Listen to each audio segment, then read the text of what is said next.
Hey guys, welcome to Difficult Research. How's it going? Let me make sure y'all can hear me. I'm gonna get one of those, I guess, a boom arm or whatever holds the microphone where it's not sitting on my desk because I have no room to put it in front of me. So I'm now having to put it off to the side. So it's way over there. How's it going? You're from Canada? You've been watching for 2 years? Bless you. Thank you. Also, Miss Patricia. Hey, Jennifer, Docket, Big E in the house, Beach Bum, Tom Vaughn, Little Brands. I miss you guys so much. It's been one rough week for sure. Um, and thank you for all the kind words. Uh, Losing my grandma was harder than I thought it would be. Yeah. So she was like a mom to me. And I mean, she was 91. Y'all have heard me talk about her so many times. She she's she lives in me, you know. I'm grateful for that. Um, she was one hell of a woman, and I can only hope to even try to fill her shoes, you know. God. But hey, Leanne Ferguson. Hey, Kathy. Kathy's backstage too. Sanga, how you doing? I look like I'm looking. I'm down. Okay. Hey, Janet. How's it going? It's good to see you guys here. Sugar Butt Starburst. I love saying your name. Thank you for naming yourself that. Hey, Alpha Femme X Teen. Um, Tina Reddington. Oh, you missed a notification. I'm telling. I I sign up. You know, I have a lot of subscriptions, right? But I keep my phone on Do Not Disturb, or else I'll chase banners all day. I'm ADD, ADHD, whatever. So I know me. So even if I did get notifications, they're silenced and I don't see the banner. So hi Maria P. Hi Ron Hensley. How you doing? Hey Laura Nelson and Moira Sistola. Hey Zero and Denai Lanai, I think. Good to see you. La Misa Filipino Food Club. How you doing? Philly. Oh, my mom. Vivian. Oh, wait, okay. Vivian Galagos. I hope I'm probably butchering that, but it's kind of like my maiden name is, well, I say my maiden name. My, my stepdad is, let's see, my stepdad, Dennis Trahan, raised me, from the time I was 18 months until, and so kind of like with Colby, how they did Colby's name with Joe Ryan, but he wasn't adopted. Same for me. I wasn't adopted, but my name was changed. So it's Easton Trahan. You know, I was born Easton, but it was changed to Trahan. And so people botch that name up all the time. Plus, my first name is Crescia. So I always got shafted, you know. When they would start, when the teacher would call roll or it would be the first day or, you know, of school, as soon as they would pause, I was like, "Yeah, that's me. I'm here." Hey, Sand Willow, good to see you. Good to see you, Kim Top. Oh, Wendy Bastings, Joplin, Missouri. Wow. My uncle Earl Trahan, his plane crashed in Joplin, Missouri back in 2001. That's nuts. Yeah, it crashed into a house, and the two occupants survived, thank God, but the seven on board, including my uncle, did not, and it was his plane. That was I was so scared to fly. I was like, I'm not flying. Good to go. I'm good here. But then the murders happened, and you kind of get comfortable with death. I started thinking, well, if my nephew and my cousin and my uncle Charles, if they can die these horrendous, horrible deaths, then I can get over myself and I can get my ass on a plane and I can fly to the trial or to Rexburg, and then you know, I mean, I'm talking years of me not wanting to fly, years of I even signed. I even worked as a airplane mechanic apprentice to get over my fear of flying, but it did not. But it took murders or tragic deaths to happen for me to get over that. And JJ loved planes. So hey, Carrie Ann, it was good to see you on KJ's. Um, I don't know what to call it. Her tour. I call it the Justice for Understanding tour. That was really cool. I'm glad she got to go, and I'm glad y'all got to meet. And it was interesting. I didn't feel like doing too much this week, but I did. I did watch her videos and a couple other things. I just didn't feel like facing. I just didn't feel like doing anything. I kind of was numb. I was so numb and just in this funk. Yeah. Hey, fish face. I hope so. I don't know how it's going to work, fish face. Very carefully. I'll show up. Me, that's how I roll. I'll just show up. I don't mind. Thank you, fish face.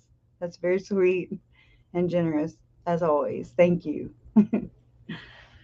Oh man. Um, that's your how I'm gonna go. Right here. This is how. Thank you. Yeah. Mm. Okay. Nope. Feet on the ground. Speed is okay, right? That's the same thing. I mean, but then you get to a point where you're like, okay, what it really is for me, it was that lack of control. I mean, if when you die, you're just gonna die. It's gonna suck. I would think just in those moments. Hopefully, it's not a long one. That's all I pray for. It's just not a long. Or I don't want to be stabbed. I don't want to. I don't want to drown. Those are some things I don't really like to picture or imagine.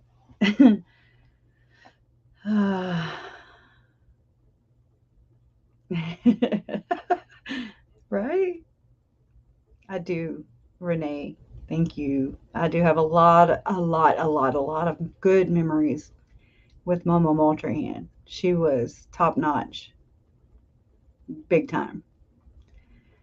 And I was laughing at NF Mom. I have my eyes closed and death grip on the armrest when I land and take off. And so, whenever my mom,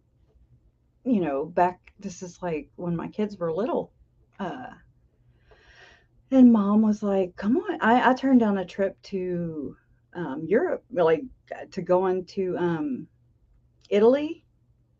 I turned down Italy, okay, because I was scared to fly, and I still don't know how I'd feel about that. Like, that's long. That's a long flight.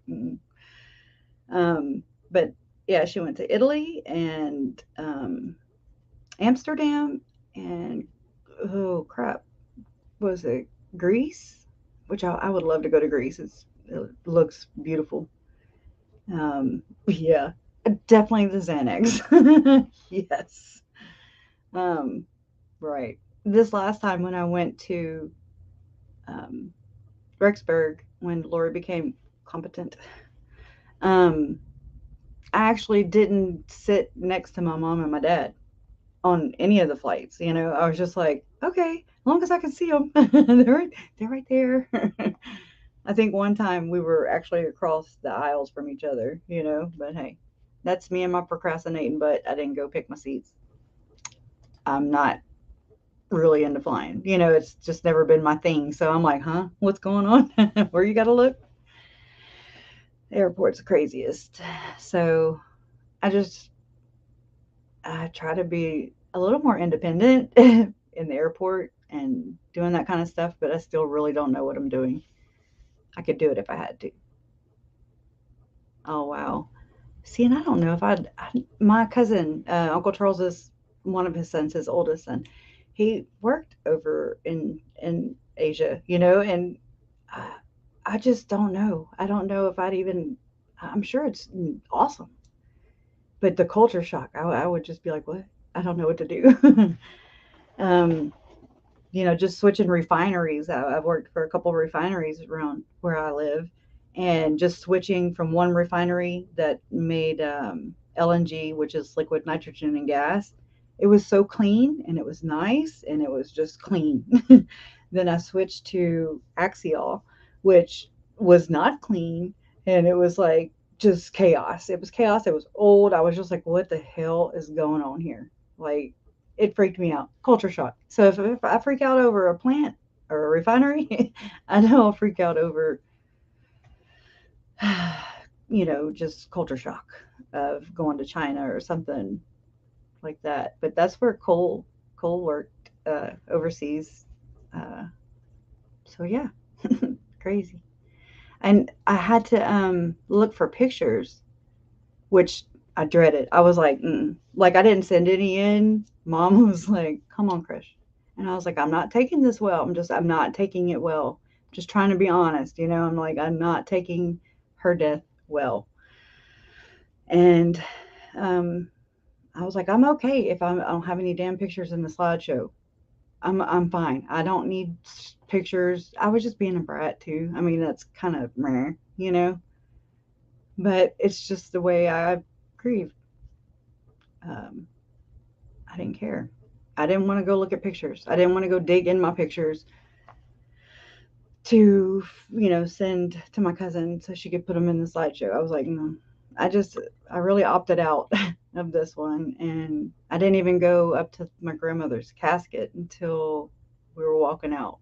And then, you know, just, I don't know. I live 2 hours from Colby. Stone Gator. Oh, I'd love to ride a train. That'd be cool. I live 2 hours from Colby. Do we know if Arizona will charge Lori? Which they did. And she's, I mean, not officially, but she is indicted. She's the only one. I don't know how. I would, I would love a explanation on that. You know, no, maybe, but not out of a plane. I'm not ever gonna jump out of a damn plane. Jason's like, yeah, and I'm thinking that's why you're in the position you're in. you know, crazy coon ass. He's a crazy coon ass. That's where I'm from.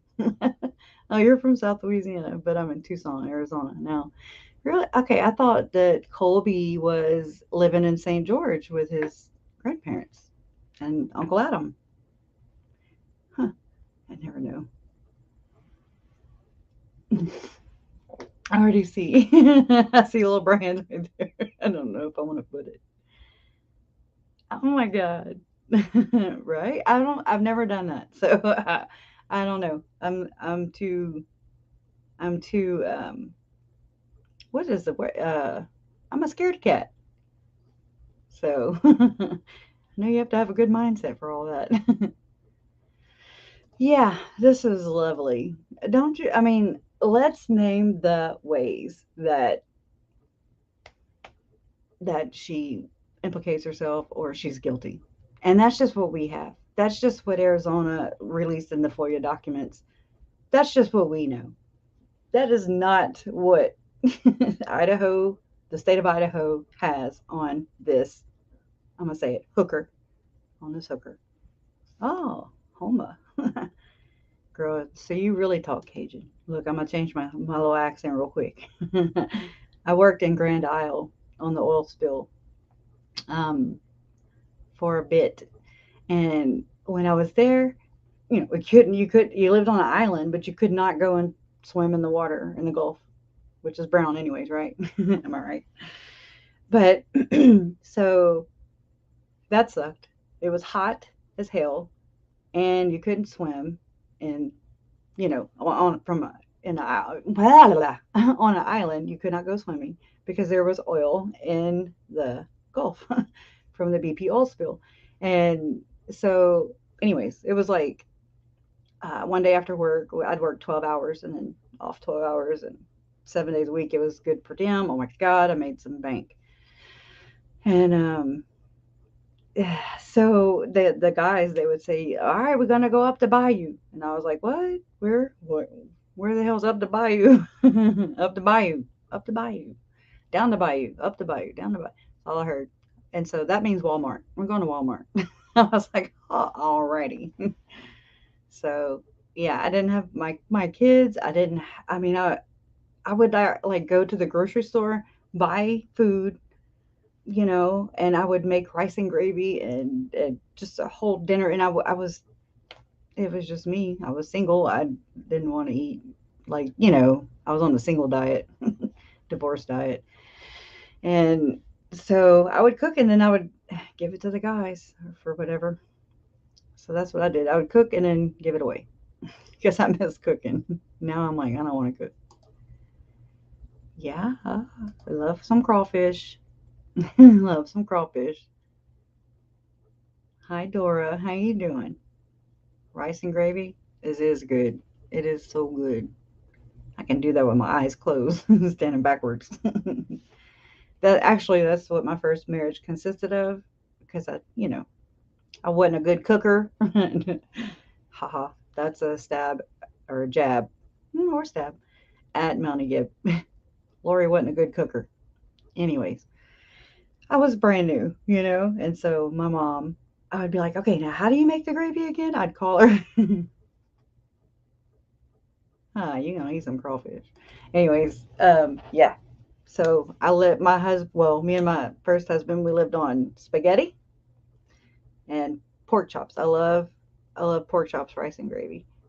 And anyways, so and then taco night, a lot. But yeah, it's not fish though, sugar. But I know my mom is the same way. She's like, I don't like fish. She's like, I don't like fish because they taste too fishy. I was like, what the hell? That didn't even make sense. Yeah. WD-40. I like the name. Heard that court will allow phone calls between Lori and Chad without being recorded. What the hell? See, I didn't hear. I don't know. It's so much to cram in. You know, it used to be a little more easier for me to kind of keep up with the details of things, but I don't remember. I don't remember. I figure it's gonna just kind of take off from here. It's just gonna. Hey, mom. Thank you, mom. I owe it to you. That's what the other day when Uncle Ed, he was like, I didn't know that was your daughter when he met Ashland, and I was like, yeah. And then she was like, I'm her daughter. I'm Crush's daughter, and he was like, no. She was like, yeah, and he was like, oh my God. um, so yeah. So I told him, I said, no, she gets it. I made her all by myself. Yeah. So, oh, an EpiPen. Ew, that sucks. That would freak me out. Like I had my ex sister in law. She would like drink a whole bottle of Malox, not playing, just to eat crab or crawfish or any kind of shellfish. I was like, you can have it, but I couldn't do without it. So I don't know. It comes in waves. Some years I'm like, oh, there, yeah, I forgot about crawfish. Period. And then some years I'm like, I can't get enough. So they're good. You gotta try them once. And I mean, we knew it was coming, right? WD-40, you know. That's the squeaky wheel. Sorry, I couldn't help it. Jason is doing much better. Thank you, Rombo. You miss crawfish and crab bowls so much. What are y'all doing to me? We're making you hungry. We're making you miss home. Yeah, I've seen like my mom. It was the LSU Bama game, but that's not why she was cooking. She was making a gumbo for some crewmen that were like stuck. They were stuck on the ship or the barge or whatever. They were docked, but they weren't around their family. So mom got the biggest gumbo, or it's a crawfish. I don't know what it is. A bowl pot, a crab bowl pot, whatever, a big ass pot. And we were outside under the carport, and we even pulled the TV out, so we could watch the LSU Bama game. This was many, many years ago. And I cried because I felt like LSU just let it go.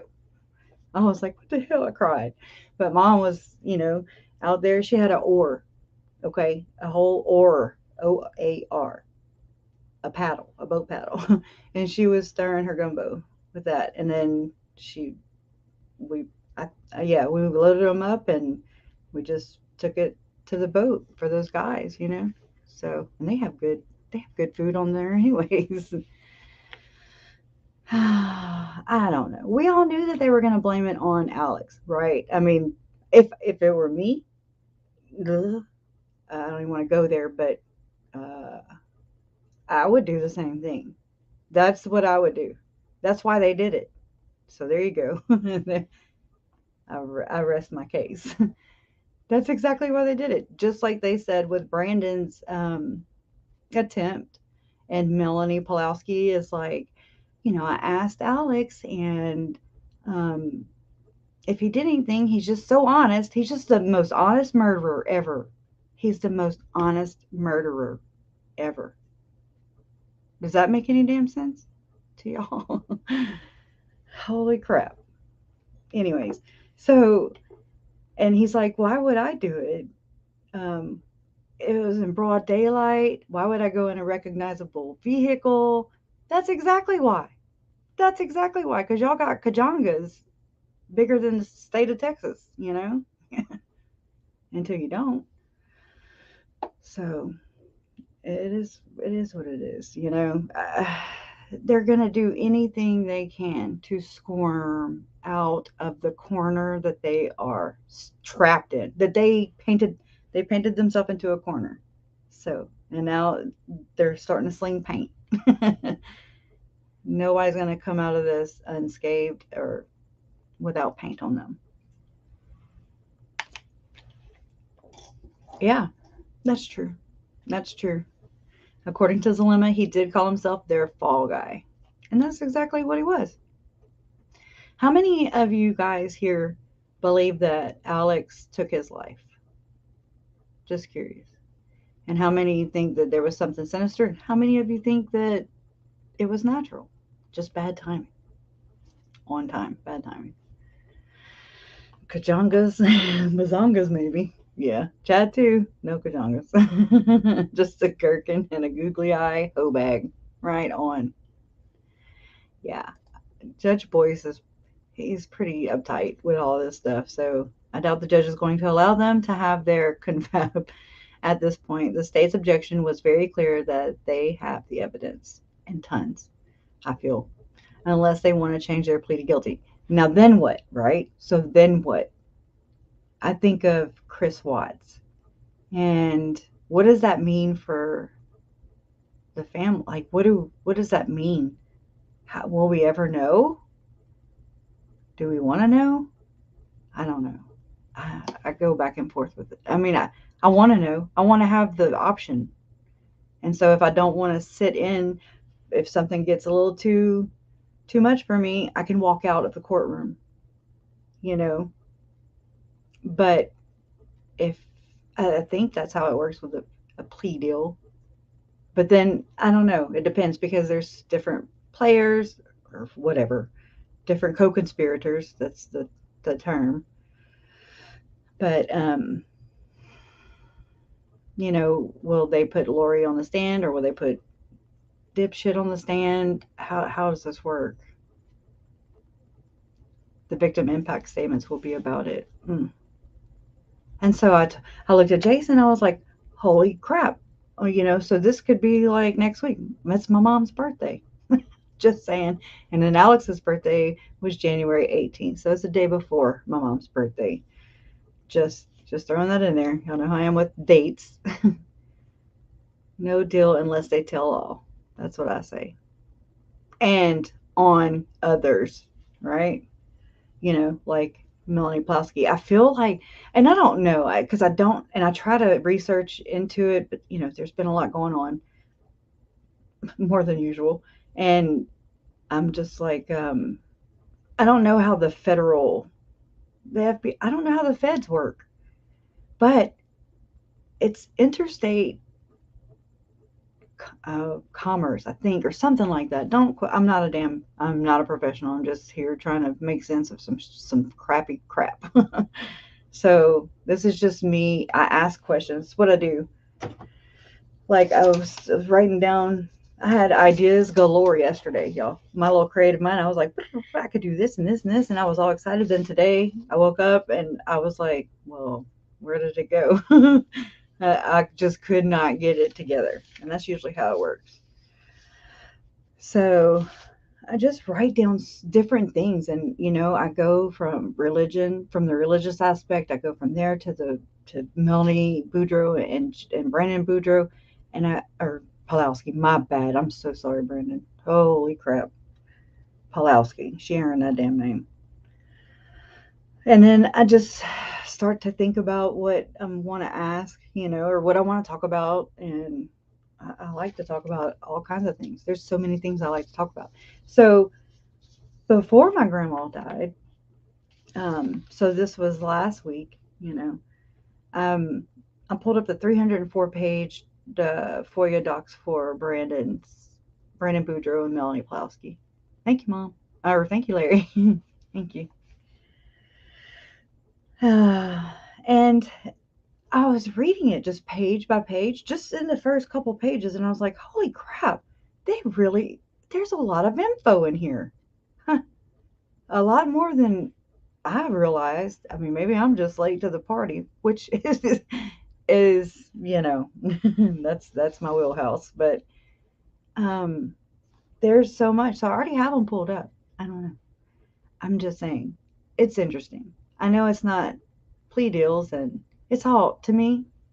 I was like, I should just make a thumbnail, a black one, just all black or all white, and then title it and thumbnail it after, because I never know how I'm gonna feel when I go live. It changes. It's weird.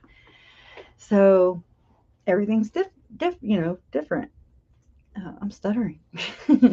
But so here's just this one thing that I can read right now. And this is to do with Lori Vallow. Chad Daybell could face attempted murder charges in Gilbert shooting. I'm telling you, there's something. Now, this was back in November of 2021. And this came from Fox 10 Phoenix, Justin Lum. And it's on their website. It says, Detective Pillar's narrative. Gilbert PD Detective Ryan Pillar is the lead investigator into Brandon Boudreaux's case. He worked directly with authorities in Idaho to look into the disappearance of J.J. Vallow and Tylee Ryan, as well as the sudden death of Tammy Daybell. He was actually the one to speak on the phone with a Fremont County dispatcher about Tammy's death and the Daybell family's wish to not have an autopsy done. Y'all remember that? Here is a narrative and summary of the attempted murder of Brandon Boudreaux. I've highlighted important pieces, but portions of this report are redacted. What stands out? Gilbert PD found out about Chad Daybell and Alex Cox's throwaway phones, or burners. I'm just saying. On 9/17/19, Melanie asked Brandon for his new home address. Brandon told police she was one of 4 people to know that information.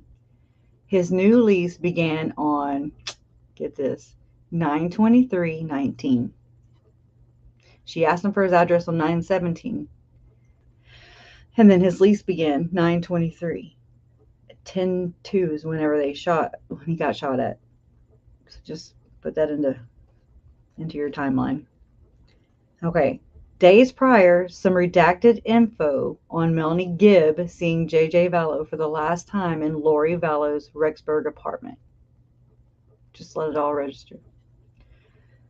On 9/25/19, Alex Cox takes the Jeep Wrangler registered to Charles Vallow, but previously driven by Tylee Ryan, and brings it to Dan's Window Tinting in Rexburg. And my ex used to do this. He used to tint the front windows, and I couldn't stand it because it would cause a rainbow around headlights. So that's how I know about this. He has the front windows tinted to 20% and the rear windows tinted to 5%. This means the back windows let about 5% of light pass through. It's dark. Speaking of dark. Melanie flies from Mesa, Arizona to Idaho Falls, Idaho via Allegiant Airlines on 9/26/19. Okay. Meanwhile, Alex activates the burner phone because Hims is so smart. Just saying. Excuse me. Okay, 9/28/19. Alex is located at the gun range. Oh my gosh. Hold on.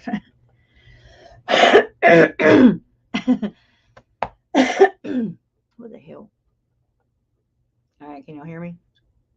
I don't have a beer, but you might have one.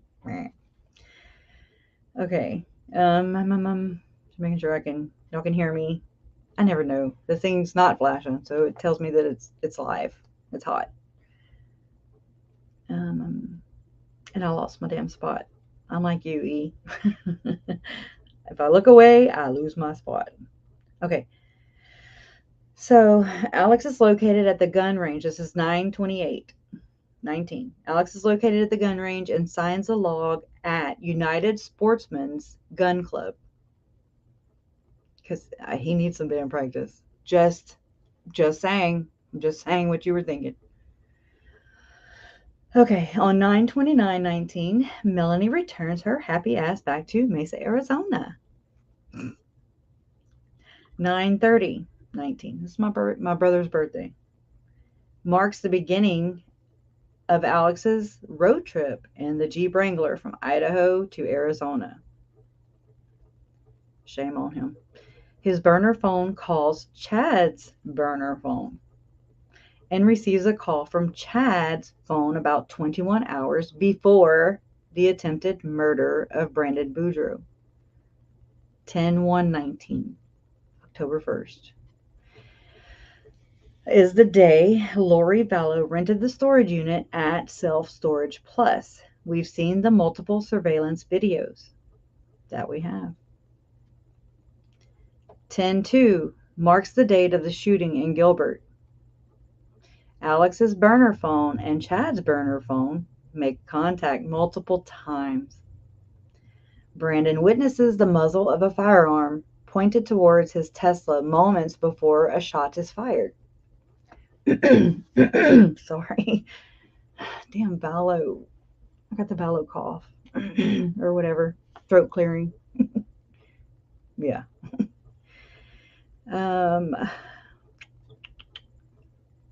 After his car is hit, Brandon he pop locks and drops it, and he hauls ass. No, just kidding. I'm in a good mood.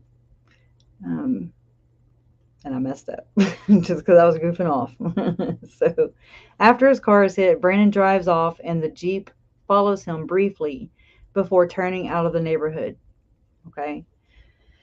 From 9:09:19 hours to 09:25 hours, Alex's phone makes 2 calls to Chad's phone. The throwaway phones also communicate one last time. Alex drives near Green River, Utah.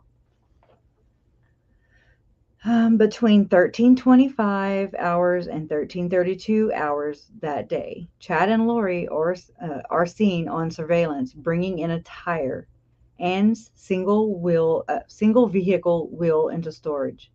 Her Gmail account searches for keywords like "man shot in Gilbert, Arizona," or I'm sorry, AZ. Quote, "man shot in Gilbert, AZ," and quote, AVE, because she's so smart, news, Brandon Boudreaux, and she spelt it wrong. She left the O out of Boudreaux. End quote. Post attempted homicide, Lori and Alex are seen at Self Storage Plus on video removing the single vehicle wheel, tire, and what appears to be a back seat. On 10/3/19, police interview Melanie. That's the only one I haven't uploaded yet, but that is annoying. I still have to upload it. I know other people have uploaded it, but I haven't uploaded some of the things already from the FOIA body cam and stuff like that, just because I'm like, oh, people are gonna be like, I've already seen this. Okay, right, but I still want to have it on my Facebook page. Facebook. Okay, let's try that again. YouTube page. I don't even hardly go to Facebook. Anyways, all right.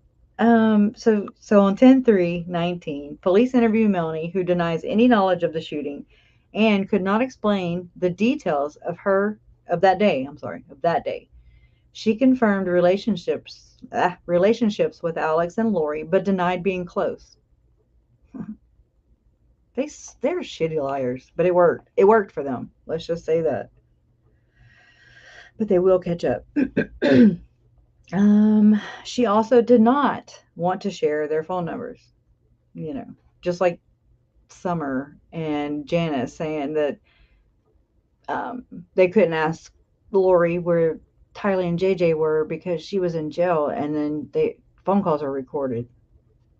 No, if your sister is not guilty, like she is saying that she was not there, and I'm telling you, it comes down to a technicality in these people's minds. Lori, Chad, Alex, Zalema, Melanie Gibb, David Warwick, the whole brood, Melanie Plowski, they are all it's technicalities. I don't know, maybe she freaking portaled there in her mind, and so she wasn't there technically. You know what I'm saying? Or she wasn't in the same room, or something like that. It's something so. I hate that. Thank you, Beach Bum. I love that. Just kidding. Thank you. I'm just being silly. Yeah, Jason, Rombo says to Jason, she says, thank God they are stupid, as stupid as they are. They bought burner phones and thought they were totally untraceable. Exactly. I do want to have Ping, the router, on here one night if he can. Because he lives in Australia, but he's worked as a technician on those towers. There's so much to learn from these towers, and I mean, how accurate are they? They're pretty accurate. But what's the science behind it? What's the data? What's the research? What's behind it, you know? Because like I read and I tried uploading it before I got on, you know, just so I'd have it in my YouTube so I could just share it, and you know how I always have it on my in my video apps and stuff.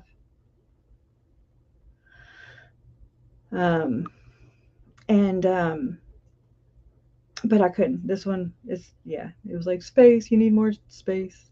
So anyways, let me run to it real quick. But I love the little things that I find, and I'm like, wow, where did this info go? And are they hiding it? Not hiding it, but it's just not out there it's not in the FOIA docs. It's just stuff that came out during the search, when the kids were missing. Okay. And to me, it's valuable as hell. Those are good little nuggets, right? So let me try and get to it real quick. I can only read it because I didn't upload it. Okay. Yeah, I have like Janice's phone bill, you know, when she said that she talked to JJ because he knows me. I'm Mimi. Remember that on October 1st? No, she did not talk to him. Anyways. And then Self Storage Plus on Facebook, when Rexburg, I think it's Rexburg, or I don't know, that's Fremont County too. the the that is Sheriff. I can't think of his name right now. But anyways, it's just a Facebook Live, and it's of city of Rexburg, Idaho, and it says it's Self Storage Plus saying, watching from the storage units. If anyone is talking to Lori, remind her she still owes us money. Just saying. And then this is from the storage unit owner. He says, most have seen information about our storage units throughout this investigation.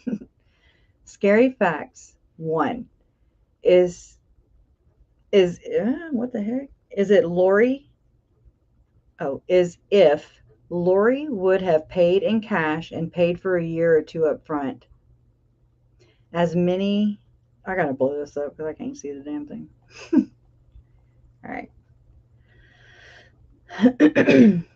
I'm farsighted, so anyways.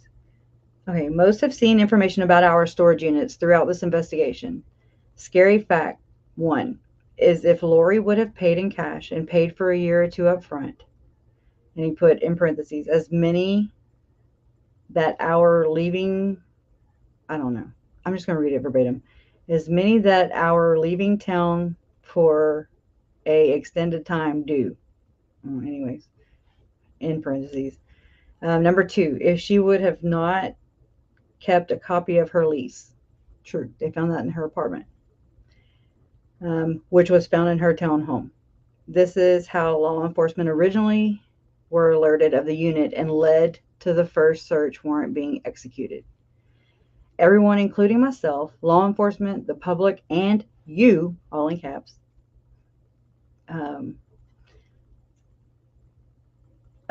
would not have any clue of its existence.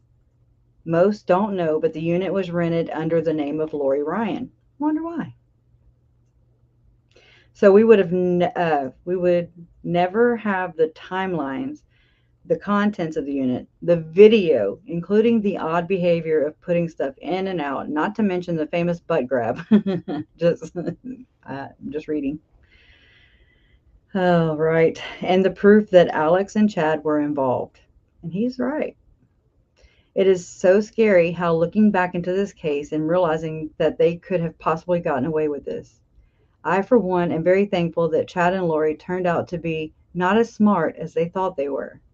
Rest in peace, JJ and Tylee, and may Chad, Lori, and anyone else involved with this pure evil rot in the depths of hell for all of eternity. So that is from the storage unit owner. Thank you for your service. Yeah, then I found some old posts about Zalema, Shannon Hunter. But yeah, let me get back to what I was going to.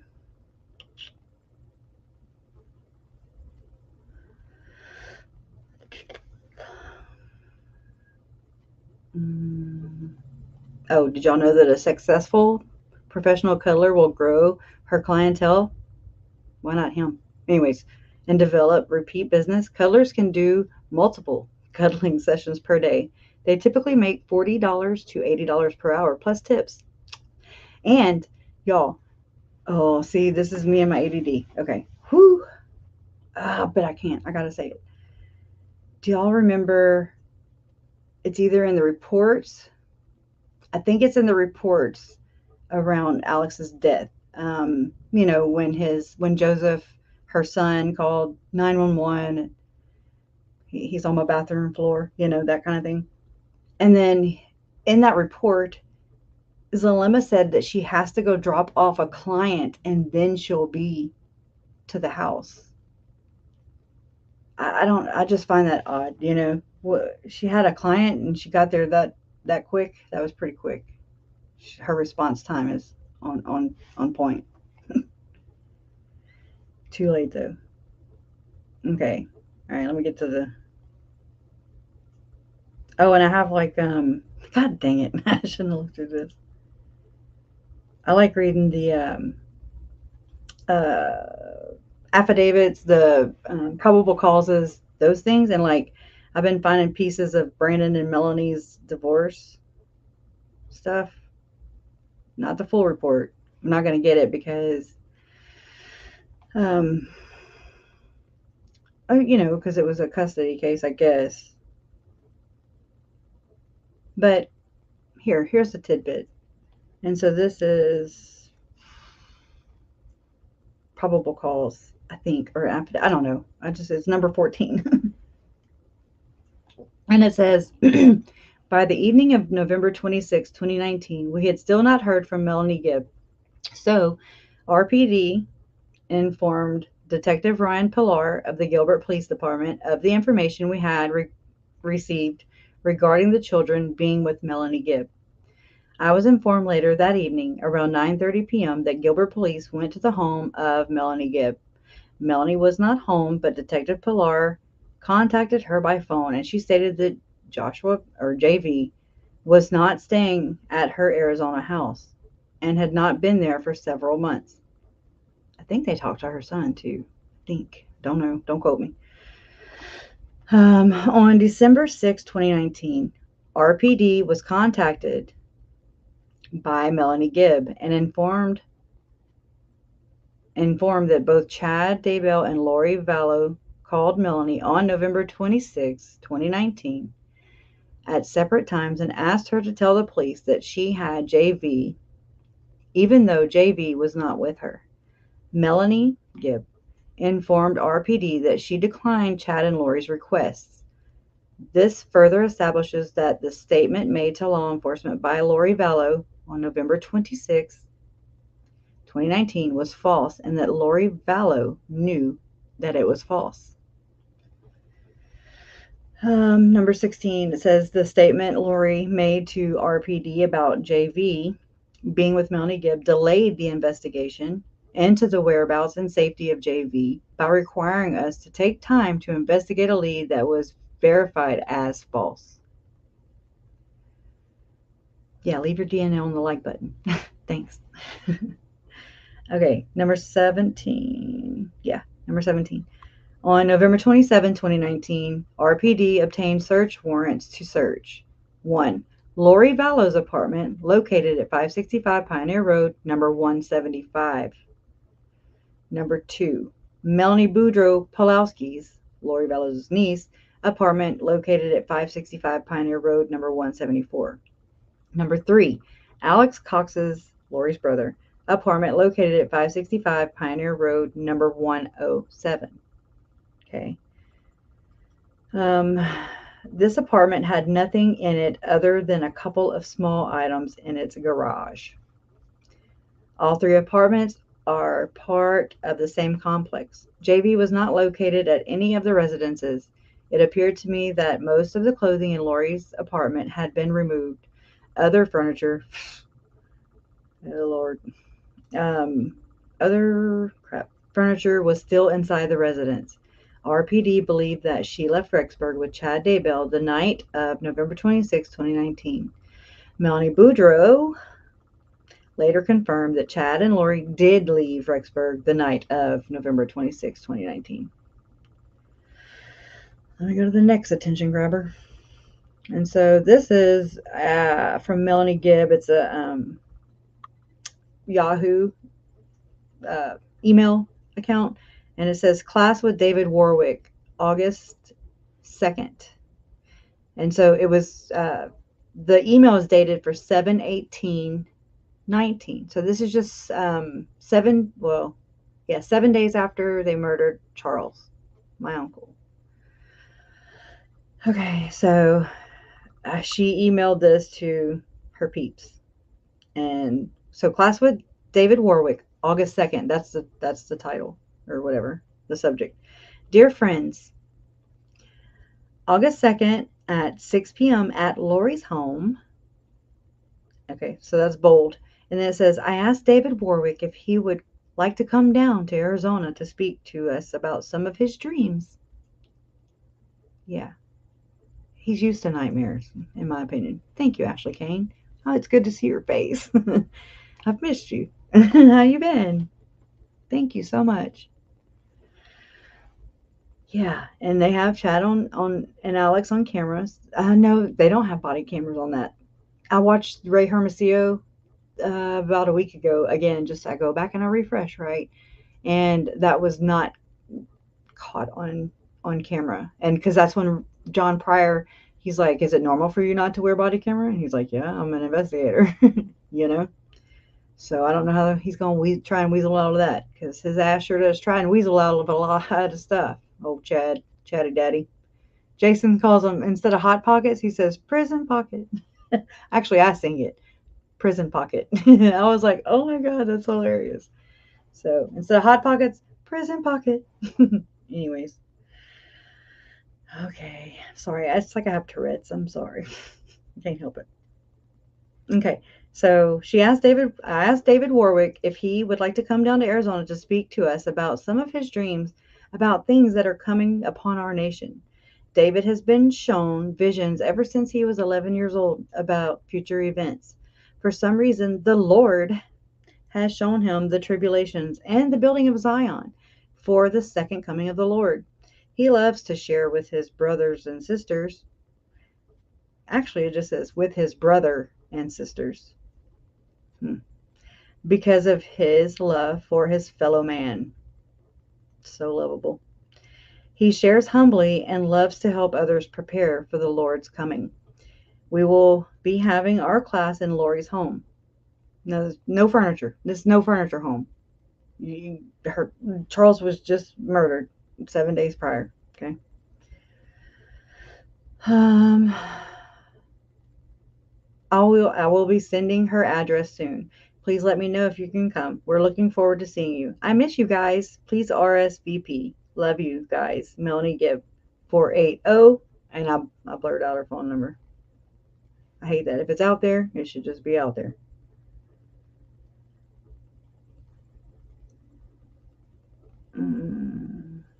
Okay, here's another one. Damn it. I'll get to the FBI stuff soon. I promise. Okay, and this is also from Melanie Gibb. Her email, her Yahoo email inbox, I guess. That's a screenshot of it. For those of you who don't know Jason Mao, J Mao, you can go onto his website, thewarchapters.com. Jason has written several books about Captain Moroni. He also gives motivational talks to our youth throughout the USA who are awakening to the captain's call. Interesting. Y'all know I'm working on something, and it's the whole like-minded people thing. Interesting. I'm going to put a pin in that. Thor, that's so weird to say, who has spoken to us before, has an incredible story about his conversion to the gospel through many inspiring experiences with those on the other side of the veil. His story is powerful and uplifting. He is truly a powerful servant of Jesus Christ. Not to mention, he likes being surrounded by spiritual giants. So does Barry Cox. Thor, who has spoken to us before. Did I just say that already? I did. All right, next. Jason and Thor will be guest speakers at the Preparing a People event coming up on November 16th through the 17th. We hope you're planning on coming because they have limited seating left. Please go purchase your tickets online at preparingapeople.com under events. As many of you that had a chance to listen to our guest speaker a few weeks ago, Lori from Gilbert, she has an incredible story about how Christ took all her pain away and how she came to know more about how merciful our Savior is to the wounded soul. I will be finishing my book soon about my experience with a mighty change of heart. That's quotes. The Lord has put this idea into my heart, how to help others become changed through the atonement of Jesus Christ. We are looking forward to speaking to all of you. We hope you can come and also invite a friend as well. We have moved locations to accommodate a larger crowd. But hurry up and buy tickets because we're losing seats. Anyways. We hope you can make it. Please bring a chair and a small snack to share, because sharing means caring. No, it doesn't say that. Your friend in Christ, Melanie Gibb. And it has like her phone number, her address, Gilbert, Arizona.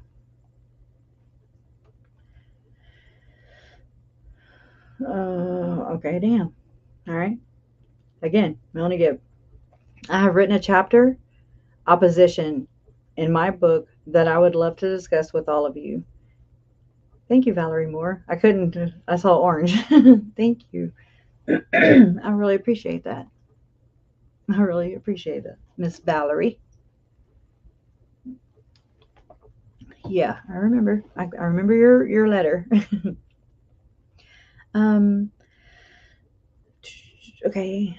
Opposition. Okay. I have written a chapter, Opposition, in my book that I would love to discuss with all of you. In all levels of our life, we experience opposition, no matter how righteous or unrighteous we may be. As I have learned for myself, the opposition continues to grow as I spiritually grow. The interesting thing is that when you understand that there is descent before, or I'm sorry, descent before ascending, I guess, as pertaining to our desires to spiritually grow, we can be better prepared by knowing this truth. So we don't go against the very light in which we desire to get closer to.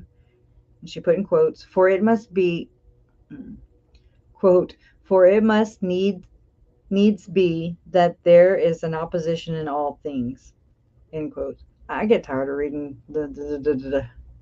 From Feel the Fire, quote, when Bruce Lee first started training, he would block with his arms, but after a while, he got tired of the pain. He decided to dodge the punches by just moving to avoid getting hit. He would dance with each punch and avoid the blow altogether. I thought the answer was so easy. I realized I wasn't going to stop my opposition by reaching to it. I was going to stop my opposition by not responding to it. And that's exactly what they did, right? Not responded to the cops and stuff immediately. Anyways, I was going to stop opposition by not responding to it. By seeing righteousness instead of reacting in unrighteousness. Most of us have a problem with this, and it is because we think, quote, I can't let someone treat me like that, end quote. Or, quote, they can't get away with that, end quote. Or, quote, I have to stand up for myself, end quote. The scriptures will disagree with this kind of thinking. 3 Nephi 11:29-30. For verily, verily, I say unto you, he that hath the spirit of contention is not of me, but is of the evil, who is the father of contention, and he stirreth up the hearts to men. Sorry. Their names should all be Wendy, because they are full of wind. No puns to anybody named Wendy.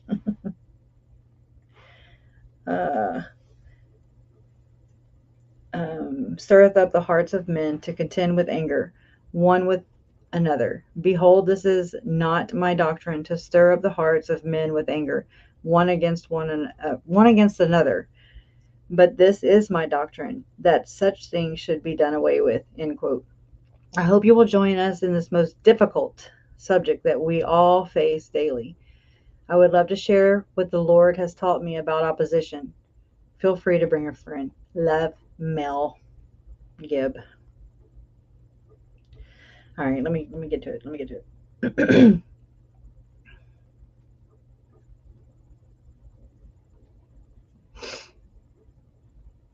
Yeah.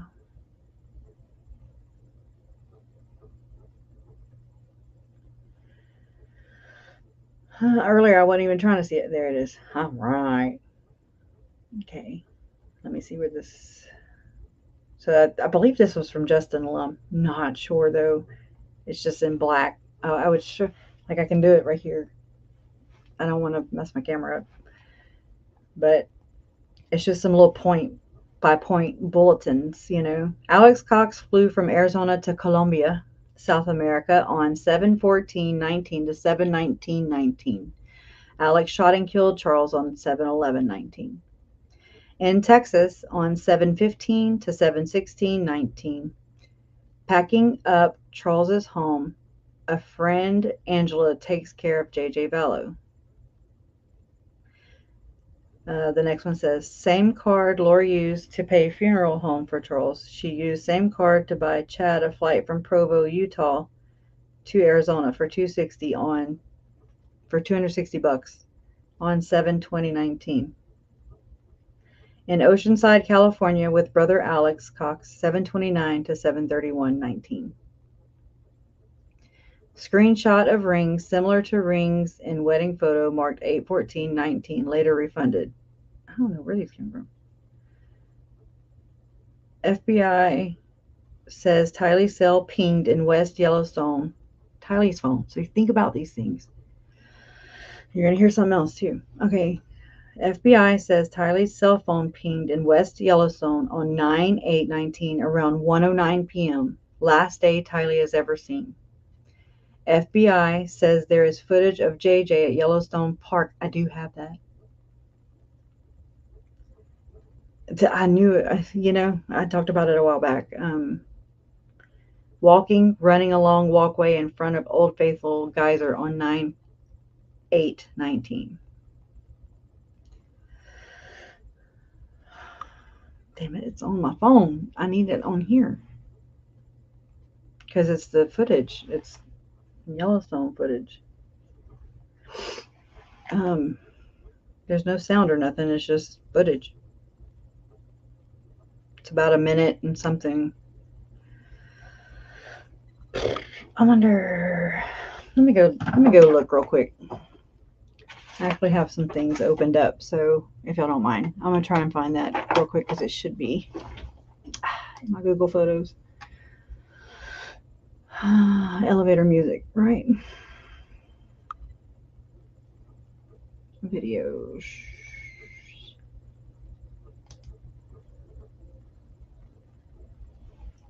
My computer screen is so big. I'm like,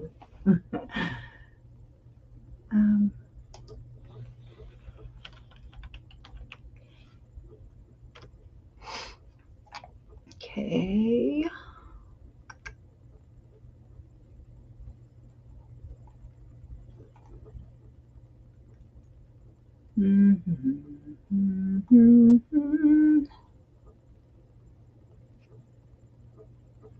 Let's see. I wonder if there's something I can play while I look. I hate to just sit here. Here, I'll share this. I won't be able to look while I do it. That was dumb. This was live PD. It was like the first thing, but I recorded my TV with my phone because I didn't know how that worked yet. But let me continue. Let me not get sidetracked. It's so easy. I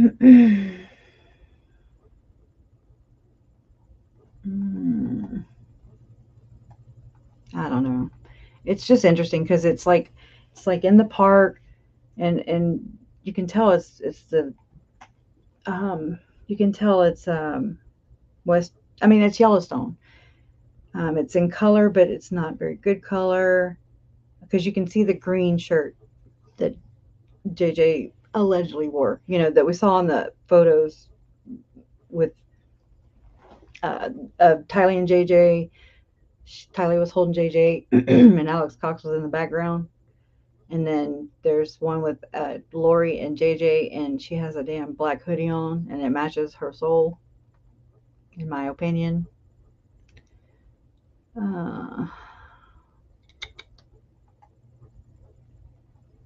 Okay, it's going to be pretty far back because it was a hot minute ago. If not, I will do my best to get it uploaded. It's just that, it's just, anyways. And then it has like the boarding pass, carry on, have to try.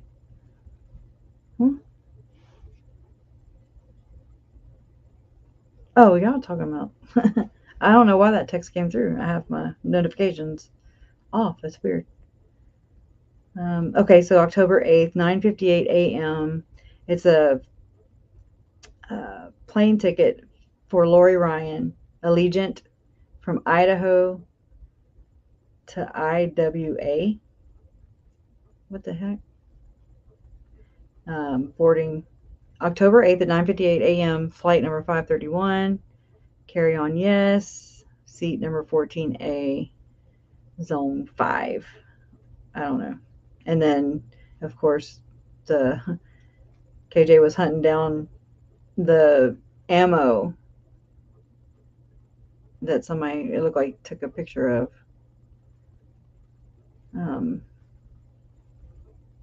I think that's important. There's just too many things to nail them. They suck. And I mean, you're gonna do some pretty shitty things, then you have to be prepared for those consequences to catch up to you. They're gonna catch up to you eventually. I'm a firm believer in that. I have insta karma. I mean, instant. If I make fun of somebody, I'll trip. You know, in the next few minutes, I'll trip or something. It's insta karma. I'm like, oh yeah, I'm sorry. You know, and so they are not going to get away with this. I know it seems like it sometimes, but I have to like step away from it and then just kind of remind myself that it's not in my hands anyways. This is not in my hands, and they're professionals. They know what they're doing. Rob Wood and Judge Boyce and Lindsay Blake and Rachel Smith, and even the defense. They know what they're doing. You know, and I believe in the jurors that are going to serve the jury. You know, I just don't see them wanting these idiots, these diabolical Daybell duo. They don't want them on their streets because, I mean, I'm telling you right now, potential jurors, if y'all let them off, they can stay at your house. You know, don't let them out of Idaho, please. Just saying, that's scary. That is scary. I'll move. Where we're going? I guess I'll go to China. You know, hell no. You know, those people, and I mean, can you imagine the resentment that Lori would have after that? Oh my God. Like if she did get out, but she had to spend, you know, three years of this earth life, you know, or whatever, however long she's been in jail. I'm sorry. I'm trying to do two things at once. I suck at it. Still looking for it. I have a lot of videos, guys. A lot. So, yeah, I want to read. I'd like to read more into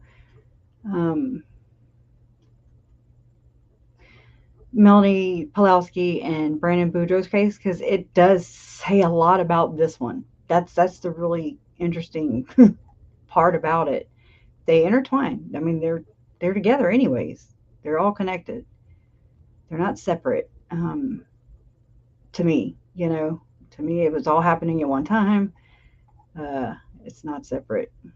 So let me just scoot on down to the bottom. I don't know. Oh, this is my downfall right here. Well, one of them. What's this? Let me see what this is.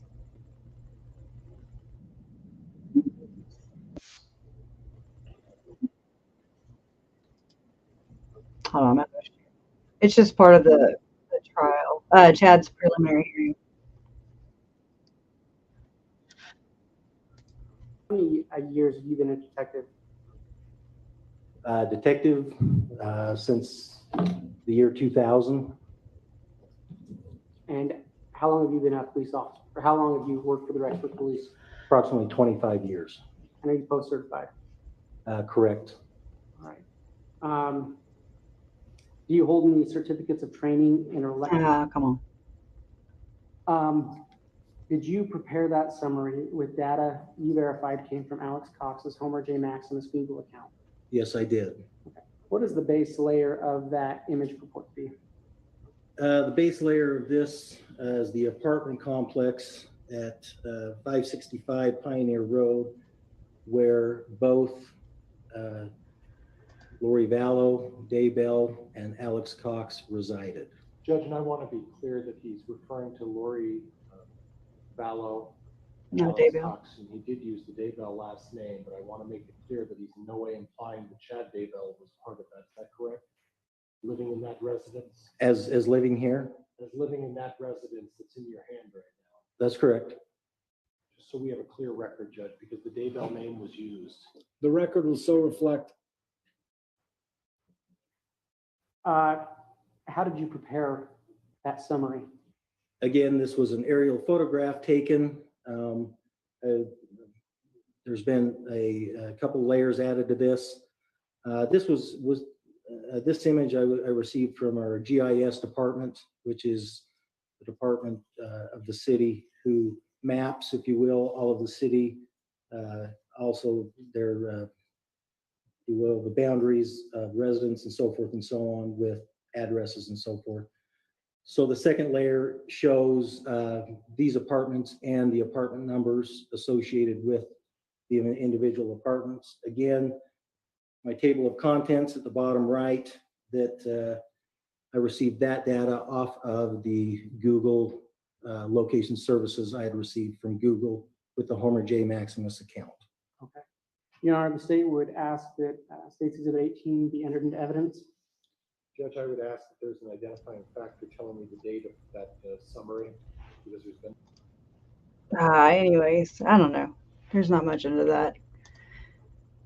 But I did find, I was looking in my Canva app, because that's where I made that last video of that Yellowstone. But it's not in here, so I'm just mucking up all around. Might just take a tour of my Canva app. Y'all know how I roll. But yeah, the video of Chad smacking her butt proves more than an emotional affair, right? Correct. I agree. Don't you guys think Chad should be forced to wear his orange? Yes, I do. I think that they should. I mean, I thought that they had to, except for when they are on trial. Then they can wear street clothes. You know, I think they're supposed to be doing it now. Actually, you know, now that the cameras went away, yeah. So, I don't know. It's weird. There's so much crap. They're such crappy people. And just to think that there are so many murders that happen right now, you know, every day. And I'm just like, good God, people are just really, and take away life insurance and that'll solve like 95% of them, in my opinion. You know, nobody gets paid because it's always, you know, money, sex, greed, power, drugs, yeah, human trafficking, all that stuff. I think I actually didn't think about that. So good point. You know, they both look like each other's type, really, if you think about it. Just saying. Good observation. Yeah. Prison pockets. Yeah. Oh. He could wear black stripes, anything. Just a paper bag. I don't know. I can process them being together. I feel like Brian Kohlberger would just stare at Chad. Oh, Chad is a thumb. He's like a big thumb. Like, what the hell? There had to have been some possession going on. Okay? That's all I'm saying. That would explain it. Because nothing else in my mind, nothing else makes sense. I'm not saying Lori is like attractive. They're the ugliest people ever now. I mean, I'm just like, ooh. But what the hell did you see? Anyways, what the hell? I have no words. I'm speechless because how do you look at Chad and be like, I just want me some of that right there. And like red rum your family and off on, just off everybody in your way so you could be together. And Jason made a good point the other night, and so cred to Jason. He said translated beings don't die. So what is she worried about being, if it's a death penalty or not? Sooner the better, I would think, because she could be free for this earth, uh, for this earth life, and then her and Jack can like hook up again in the next one. I don't know. I really don't care.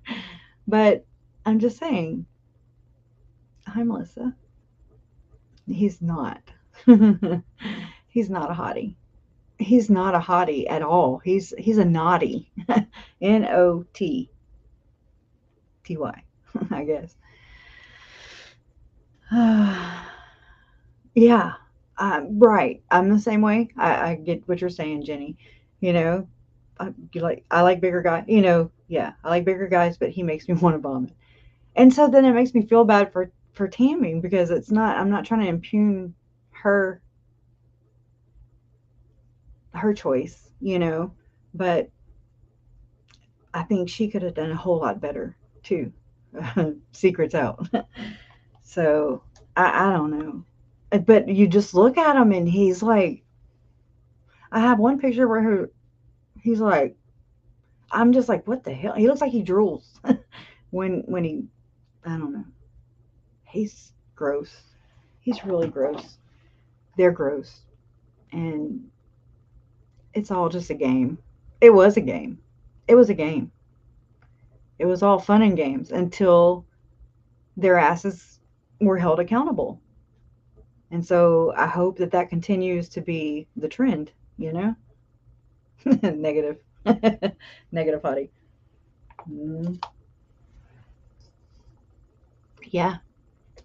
Yep. I agree with you, Carrie. Biggest, scariest guy possible in that prison to be Chad's roommate. I want him to feel scared every moment of the day for the rest of his disgusting life. Yeah.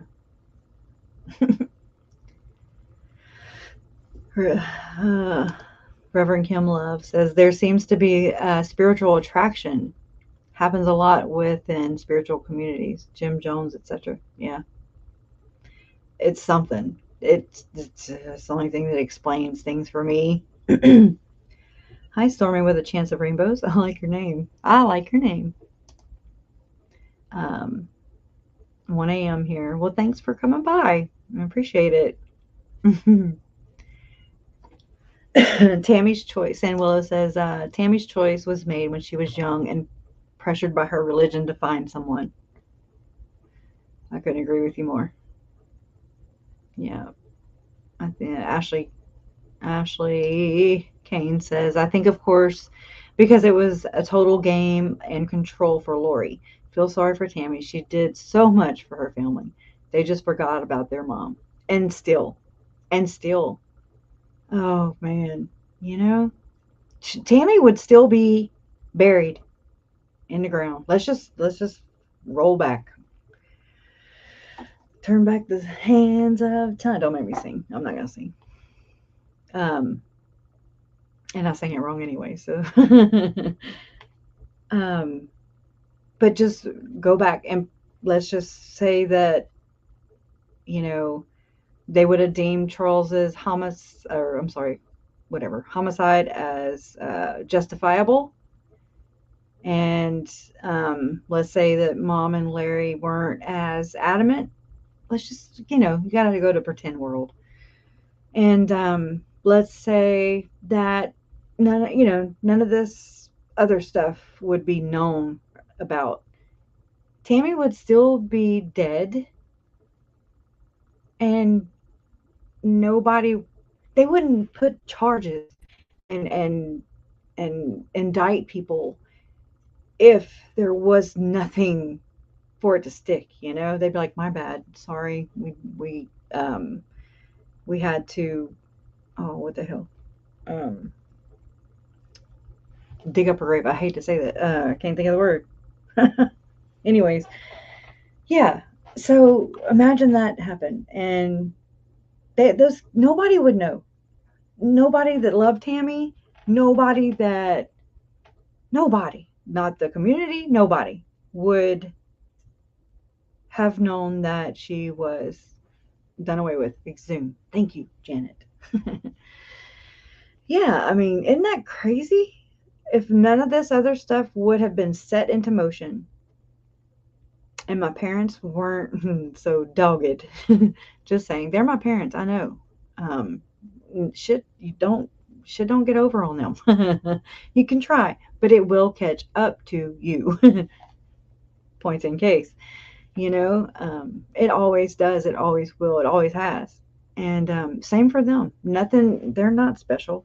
Not in this earth life, at least. I don't know about any other ones, but they're not special. They were special in each other's minds because they were too chicken shit to file for divorce and too lazy and grandiose and whatever to go get some damn jobs and just be normal. Okay? They were too selfish to not continue seeing, to it that their children live. Um, they're not good people. And I don't think, even if they were sentenced to 20 years, let's just say, um, they would not be, uh, I don't see them as ever being functioning good citizens, like Zalema says in her little interview, which, by the way, is something that people say when they're spiritual and they're doing, things. I don't know, when they say, I only want high loving, kind, high vibrational spirits, that's and she said, Zalima, the way she said it, she was like, no, they're high, law abiding, good, respectful, whatever she said, um, citizens or whatever she says, I'm thinking, well, he was about to do a cast out, girl. He was about to cast, that's what Jason named them the other day, the cast outs. Or outcast, whatever. Cast outs or outcast, I forget. I would have messed it up anyways. I would be very surprised at this point. At least a couple of Tammy's children have opened their eyes. No, oh, there isn't. Okay. I don't know. I don't see it. I hope. I mean, I pray for them. I do.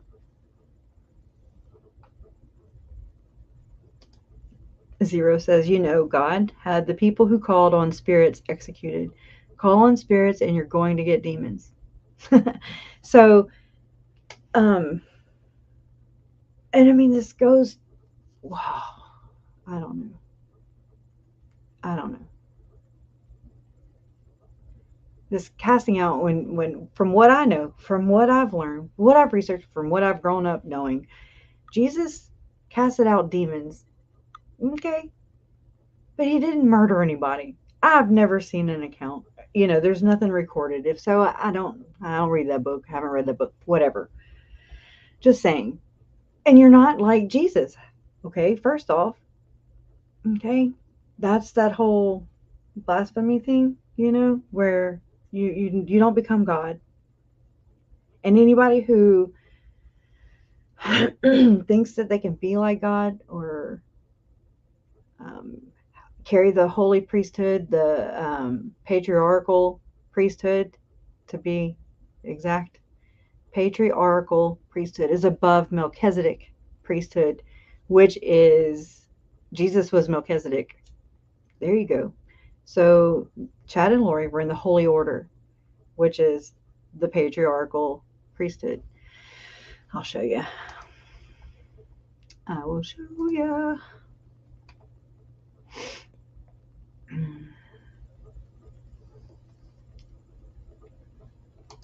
Not quick, though. Nothing's quick.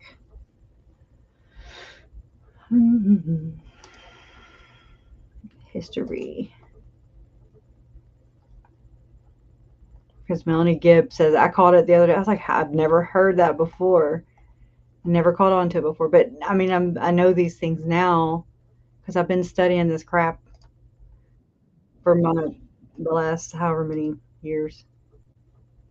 Okay, let me get going. You just shared. Okay.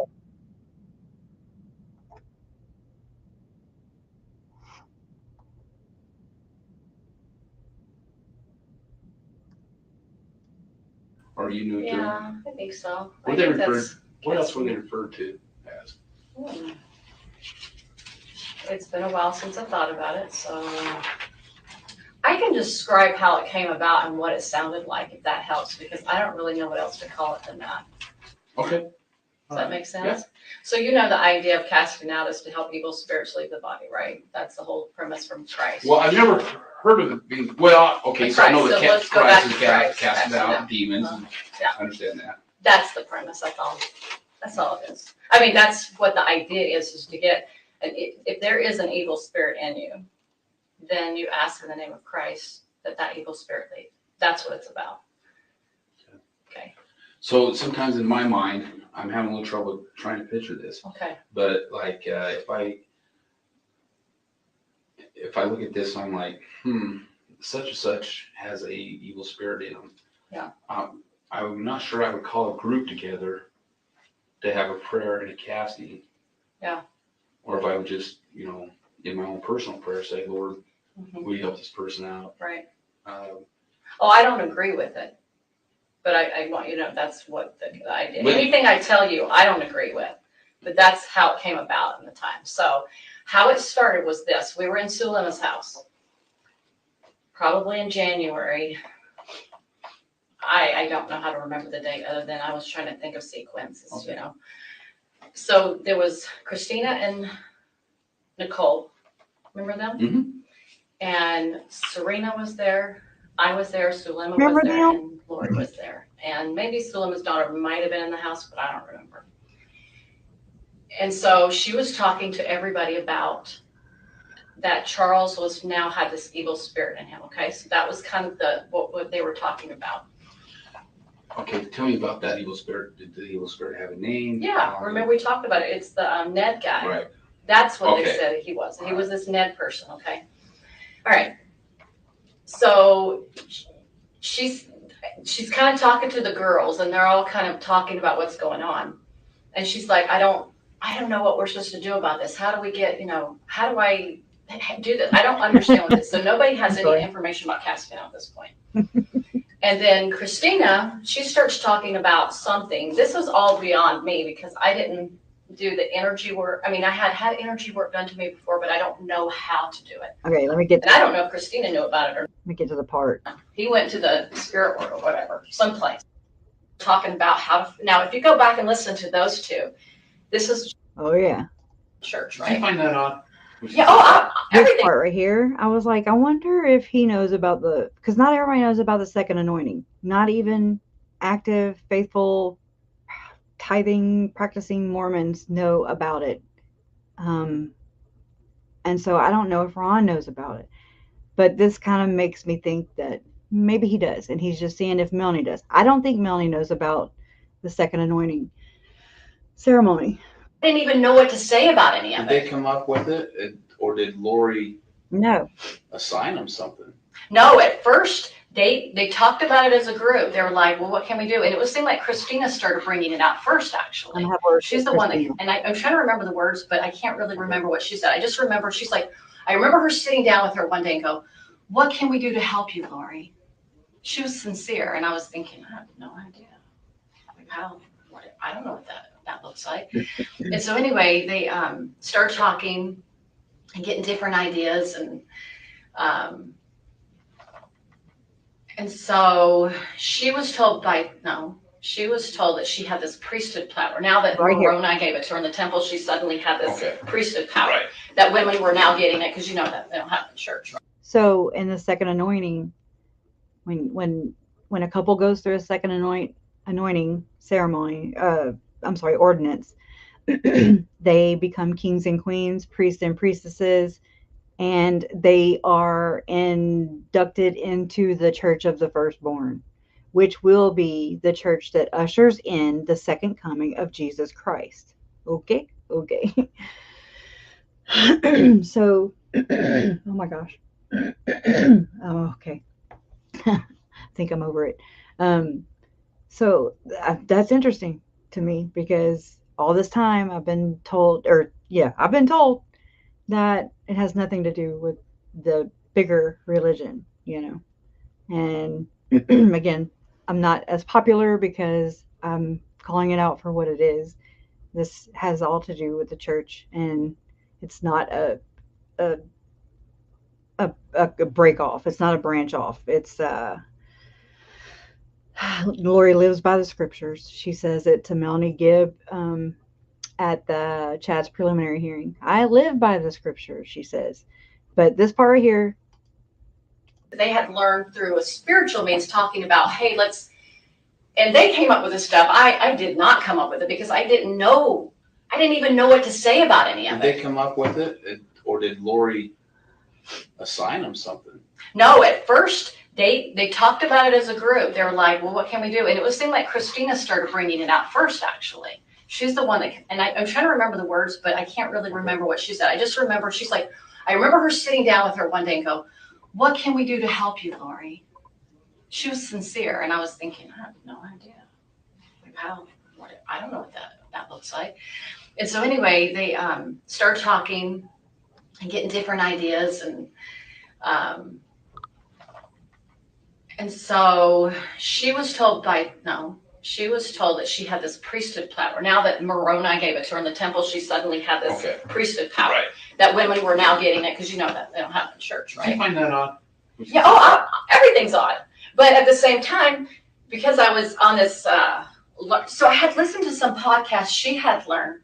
So it wasn't super odd for a person that had listened to Julie Rowe or Mike Stroud, because they were talking about how to, now if you go back and listen to those two, she doesn't come up with this stuff herself. This has been coming up by other people, okay? exactly. Well, right, and I know that the big picture, it's all a little weird, but when you hear, because you know you're LDS, yeah. When you hear something as in Moroni appeared to her in the temple and gave her priesthood powers, what did you think about that? Well, let me back up to when I first met her to help you understand how I got involved with her. You know, Jason Mou's the one that introduced me to her. He met her in the temple and said, hey, there's like-minded people that are spiritual, Like-minded people, it's a thing, I'm telling you. And I'm on to it. Been on to it. And there's quite a few of you who are along this ride with me. There's something bigger going on. And she's one of the point persons in Arizona. Jason Mouse says so, and he and Lori's and Melanie's podcast, Time to Warrior Up, it was his first podcast. So anyways. Here's Melanie's information. So she meets me and she hears me talking a little bit because I'm doing something for a steak event. It was really normal and good, and you know, had to do with, you know, like natural preparedness kind of things, you know, something that we all can learn and enjoy. Anyway, afterwards, she's in the back with Melanie. And then I came out, and then she came out, and Melanie was still in there because there was other classes going on. And she was just so excited to meet me. And she was like, you know, she's talking about people she knew, like Mike Stroud, or not knew, but knew of from podcasts, and Julie Rowe and her change of heart. And I said, well, I've been changed to Christ, and my experience is a normal experience that somebody would have, but she was like mirroring me. And I thought, I was like, I think she's mirroring me because I didn't know that then. I didn't know her, so I would have no way of knowing. But anyway, she was like, oh, I've been changed by Christ. And I said, well, I have too. And it wasn't in a more significant way than maybe what I experienced at church. It was a beautiful experience that I had. And so, but there was nothing odd about it. It was just beautiful, you know? And so she said that she had the same, and she was super excited. And then she said, well, I said, you must have been through a really, you know, a lot of challenges in your life to be able to have these experiences. She goes, well, no. She says, I've had some special experiences with the Lord in the temple. And she might have said Moroni at the time too. She might have. I can't remember if that was the next time I saw her or not. And I was like, wow, what have you been through? And she's like, well, you know, my kid was raped by her father, and who would have known that? Probably was a lie. Yeah. But anyway, Rombo. she was bringing the story about all her trials, and they sounded genuine to me. I did not think she would. I don't think people are manipulating. That's one of my weaknesses. I don't manipulate. I don't know how to. So I was so foreign to it that I was like, oh, she can't be lying to me. She sounds just like me as far as my testimony of Christ. Now, not all the crazy stuff, but just that normal kind of sisterly bond that you would have with somebody in church. But anyways. So then she tells me, so let's go. Because we had listened to Mike Stroud, he talked about 144,000 and about how people are going to be called to help be instruments in God's hands of bringing people together, like the lost tribes and different things. In my opinion, Mike Stroud is a recruiter. Okay. And so is Jason Mao. And anyways, I don't want to go off into that because I could. Days. And so she says, well, I've had these experiences and I know that I am part of the 144,000. The Lord sealed me his in the temple kind of thing. Mm-hmm. And I didn't necessarily disbelieve it. It wasn't a new thought for me because I had listened to different podcasters talk about some of their experiences. And I didn't think that they were lying either because they sounded like it matched Mormon doctrine. It does. All of it did. It does match more. Because I'd read the scriptures a lot and I thought, well, I know about these things, but somebody's actually having them. And so, but people can have real experiences, but somebody can take that and act like that as their own. Sure. And I think that's what she did. Is she took some information that could or couldn't have been true. I don't know if the guy had it or if he was deceived. I don't know that personally. But anyway, she learned a lot about, and Julie Rowe, they talked about casting out. They talked about when evil spirits, you put your arm to the square, you cast out, you use, and then talked about love is your most powerful weapon. And different weapons. He would say different weapons. Yeah. I don't know if he described them, Yes. but he just talked about love as the most powerful weapon we can use against the adversary. So I don't know. Maybe she took that, and then she took Julie Rowe's freaked out stuff, and she's whacked. But she was heavily into the energy work, and a lot of these things were like coming through all these weapons and different things and evil spirits around you. So I remember one time she told me when she was in Hawaii before I ever met her. So this was when she was living there. She recalled a moment. She goes, "I remember, Melanie. I woke up, an angel woke me up and said, you need to email Julie Rowe and tell her that she's a true servant." Gloria, And I was thinking, wow. that's the statement of the year. I didn't think Lori was lying to me. I thought she was really enlightened. And anyway, she believed in this. And anyway, she said she finally figured, she said, I can't even email, or I don't do Facebook. She's like, I just finally read the back of the book, had the email on it, and just said, you are a servant, and that's it. And she just said, Lori. And that's all she said. She sent off and went back to bed. So I was thinking, wow. Okay. And so so when her and I met that day, she's like, I know that she must have told me about Moroni, or he was the savior. I know that he's called me to be part of that 144,000 to help other women. I'm to gather other women, something like that, and help them be part of that bang gathering kind of thing. Okay. So her and I go to the temple. We go to the Phoenix Temple because I remember the Gilbert Temple was closed. So we're going in there. If you're LDS, you're going to be surprised by this. This is where the deception. Hold your really pearls. began. Hold your pearls. I go into the temple, Ron. and I'm going in the dressing room. We're getting our white clothes on, and she is in the dressing stall. And I come out and I stand behind. They have an arch window in the Phoenix Temple, right in the women's room. And I'm standing there, and all of a sudden I get this like heat all over my head, and I'm like, "What's that?" Menopause. So I said, "Lori." And she comes out. I said, "Feel my head," and she goes, "Oh, it's happening." It's happening. And I was like, "Yeah, it's And so really shall it be. hot on top of." I didn't have a fever. Nowhere else on my body was hot, and it wasn't because the sun was coming through. It was really like this heat. And it lasted for It's called. I would think with smarts, you have warmth, and she's lacking it. Look at that face. This is what we were depending on. But I like to go back to this part. Tell me come in. Yeah, I know. Good. I'm married now. That's what I understand. Good. Awesome, congrats. 4,000 I went. And I was It's like, crazy. It's crazy. people, you guys are like, Melanie does why not. are you, and I was It's like, crazy. It's crazy. people, you guys are like, Melanie. see, I'm good. Good. Is Duncan gonna be around? Duncan's just on another case right now, so Aw. if he finishes up, I will Yeah, let tell you me know come in. that Yeah, I know, I like him. He's fun. He's Okay. fun. Everything's so fun. He's a He's a jokester. good guy. Yes, he was. I get to work with him every day. Oh, good for you. Except we never wear socks. Odd. Who Does he puts, not have who sweaty puts feet? their leg on the No, damn interview table with he the wears those little tiny, what are they Well, called? who are They're you not, looking they're for? not anklets, Like like the this? no-shows. Oh, the no-shows. Yeah. No, see, those creep down to me, Yeah. and then they go under and they make your feet uncomfortable. What's weird about is when he sits down, bottom of his pants go up, you see his shoes, and there's like that much, because he's so tall, long-legged, nothing, no socks. So we always tease him about, man, are you wearing socks today? It's almost girly-like, because girls Yeah. have more ankles. Or did you cut the little ball off the back of your socks? Still are married. shit. I passed it up. Fun. Oh, How are you? I'm Been a long good. time. No, I'm good. I'm married now, That's what I understand, good. Awesome, congrats. and we still are married, according to a gossip that's out there that we're separated. That's the gossip. You know, I may have saw that somewhere. And I'm like, who comes up with this Caught stuff? me by surprise a little bit. And I was like, Now this is her talking about all of us. I take this as a cut down from Melanie. I follow it. they got the gossip. You know what I heard? I don't follow me. That, oh my God, I don't follow me. What the hell?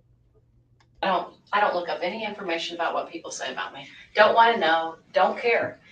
Anyway, but somebody told me, did you know that you and David were married on 12/12? That's 12 times 12 is 144. Like the 144,000 I went. Oh my God. I was like, I never ever put that together. And then it was Alex's death. Didn't even know it was his death. Didn't even know. Because I didn't On the memorize 12th of it. December? That's what they said. And I was like, Yeah, you did I that. might have, they know more than I know about myself. Yes, correct. And I was It's like, crazy, it's crazy. people, yeah. you guys are like, Melanie, there's why not- do you spend your life looking at another person and gossiping about them? That bang. That is so That's bad. why. some people. Anyways, enough of her. She's infuriating, you know. Oh, wait, looking back. Anyways, I know, I'm sorry. It sucks, but it's part of the process, you know. How do you make your phone do what? Yeah. Yeah. Oof. Do y'all feel like Melanie Pulowski, do you feel like charges are not charges are being held off from her? Because Maricopa County did suggest for charges for Chad and Lori, but not Melanie at the time. Do y'all remember that? I remember that. Well, I just feel like, that's, they're using Melanie, it's as leverage, that's what I feel like. I feel like it's leverage. Let me go share this real quick. Allegedly. Stop. Go. And then we'll wrap it up.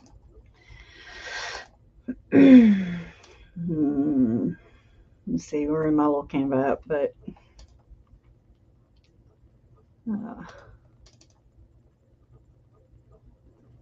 okay, let's go.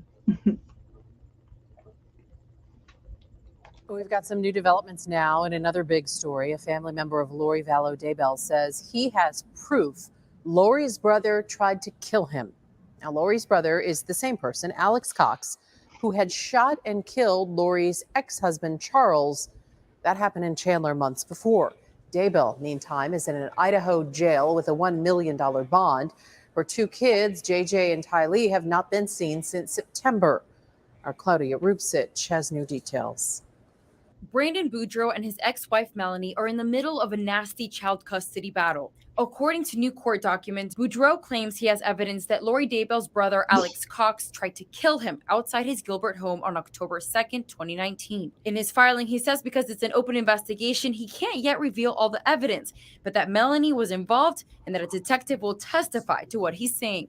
He also wanted me to find the vehicle that Alex was driving, and also see if I could locate his estranged wife. After the shooting, Boudreaux hired private investigator Rich Robertson. Boudreaux said he saw a rifle with a silencer come out of the back of a Jeep Wrangler. Police say it was registered to Lori's ex-husband, Charles Vallow. Vallow was shot and killed in Chandler by Alex Cox months before. He was fearful. That's kind of the fear of the unknown at that point. Robertson says on Halloween night, he saw Alex Cox and Melanie clear out her rental home in Gilbert and load up a U-Haul. For reasons I do not understand at this point, Melanie Boudreaux left her kids' clothing and toys and bedding materials on the curb of her house when she left there to move to Rexburg, Idaho. Melanie's attorneys have said she had nothing to do with the shooting in Gilbert and that Alex Cox was seen on surveillance video in a storage unit in Rexburg on that same day. But recently enhanced video from that day shows that the person seen with Lori looks more like Chad Daybell and not Alex Cox. It's important to the overall investigation of all of those things together to know where people were at different times. Boudreaux has also claimed that Melanie joined Lori and Chad's doomsday cult and that she has information on the whereabouts of JJ and Tylee. In Madison County, Idaho, Lori will have a preliminary hearing in May. The prosecution will present interviews with Melanie, her current husband, and Chad Daybell's family members. Claudia Rupsich, ABC 15, Arizona. Oop. Okay. I successfully shared a link in my Canva app. All right. And growing, right? So let me get out of there.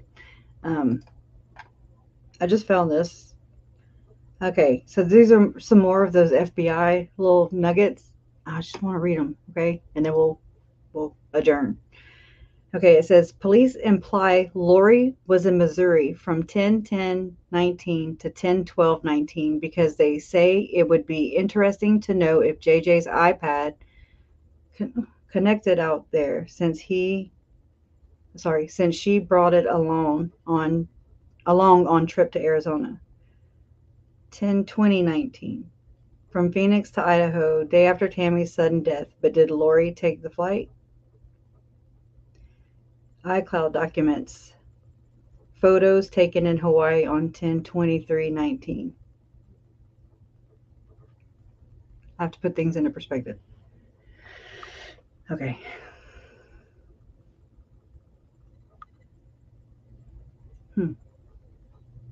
Lori takes flight from Salt Lake City to Kauai on 11/3. Gets married to Chad Daybell on 11/5/19. Stays at Kauai Beach Resort from 11/3 to 11/6/19. Chad and Lori inquire about rental homes 11/7/19 to 11/8/19, saying they have no children.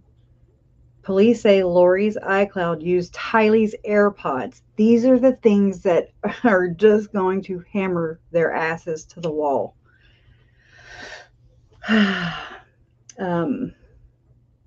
Okay, so police say Lori's iCloud used Tylee's AirPods on 11/11/19 and 11/25/19. Lori and Chad go to Temple in Hawaii on 11/12/19. Okay, and this one says police imply Lori was in Missouri from 10/10/19 to 10/12/19 because they say it would be interesting to know if JJ's iPad connected out there since she brought along on trip to Arizona. I already read these earlier. Lori booked a flight from 10/20/19 from Phoenix to Idaho, day after Tammy's sudden death. But did Lori take the flight? Wow, huh? She says she's in Hawaii. Interesting. Did y'all catch it? Lori booked a flight from 10/20/19 for 10/20/19 from Phoenix to Idaho, day after Tammy's sudden death. But did Lori take the flight? iCloud documents photos taken in Hawaii on 10/23/19. Lori takes flight from Salt Lake City to Kauai on 11/3/19. Gets married to Chad Daybell on 11/5. Thank you, Harley. 19. Stays at Kauai Beach Resort from 11/3 to 11/6/2019. Chad and Lori inquire about rental homes 11/7, 11/8. Okay. Saying that they have no children. These must overlap. Next one. Police, wait, what the heck? These are like a bunch of the same. Hold on.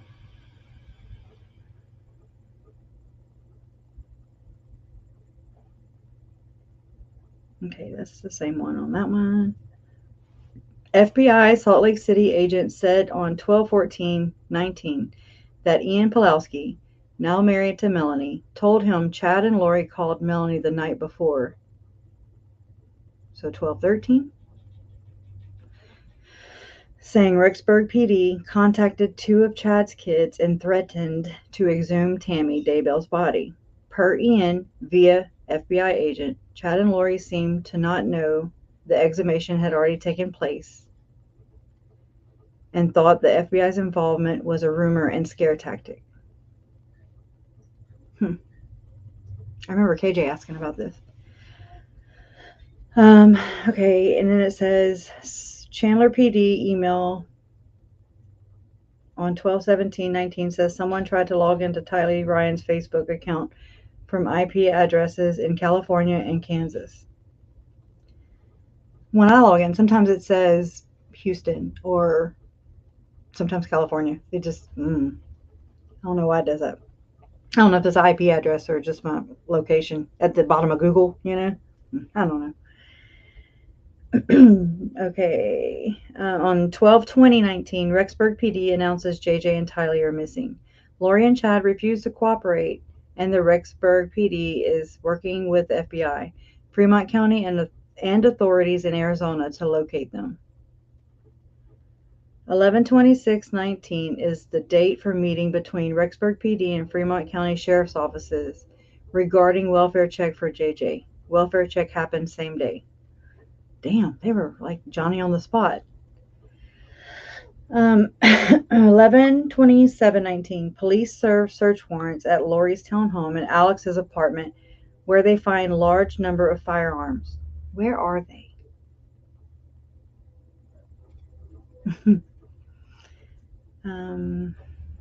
Lori and Chad are in Southern California, staying at a hotel at La Mirada Buena Park from 11/28 to 12/1/19. That's when they took Chad's kids to their little vacay at Knott's Berry Farm while they're on the run, you know.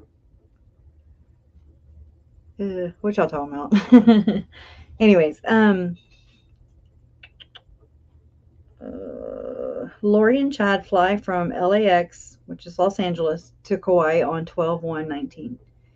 Gilbert PD's intel says Zelema Pastinez, Alex's then wife, seen driving to Gilbert Temple.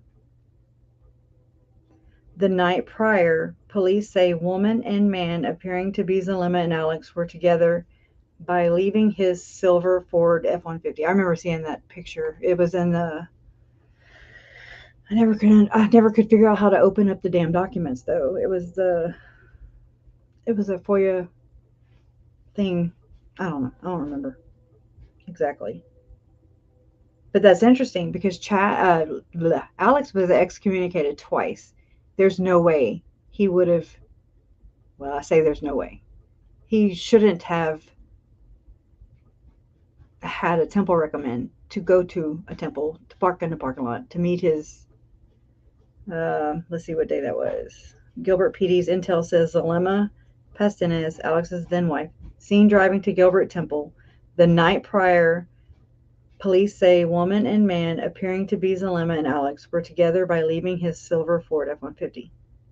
So the night prior, so 11/31. I'm sorry, 11:30. There's no 11/31. So they just got married. She just rolled up the tarp. Good night, Harley 62.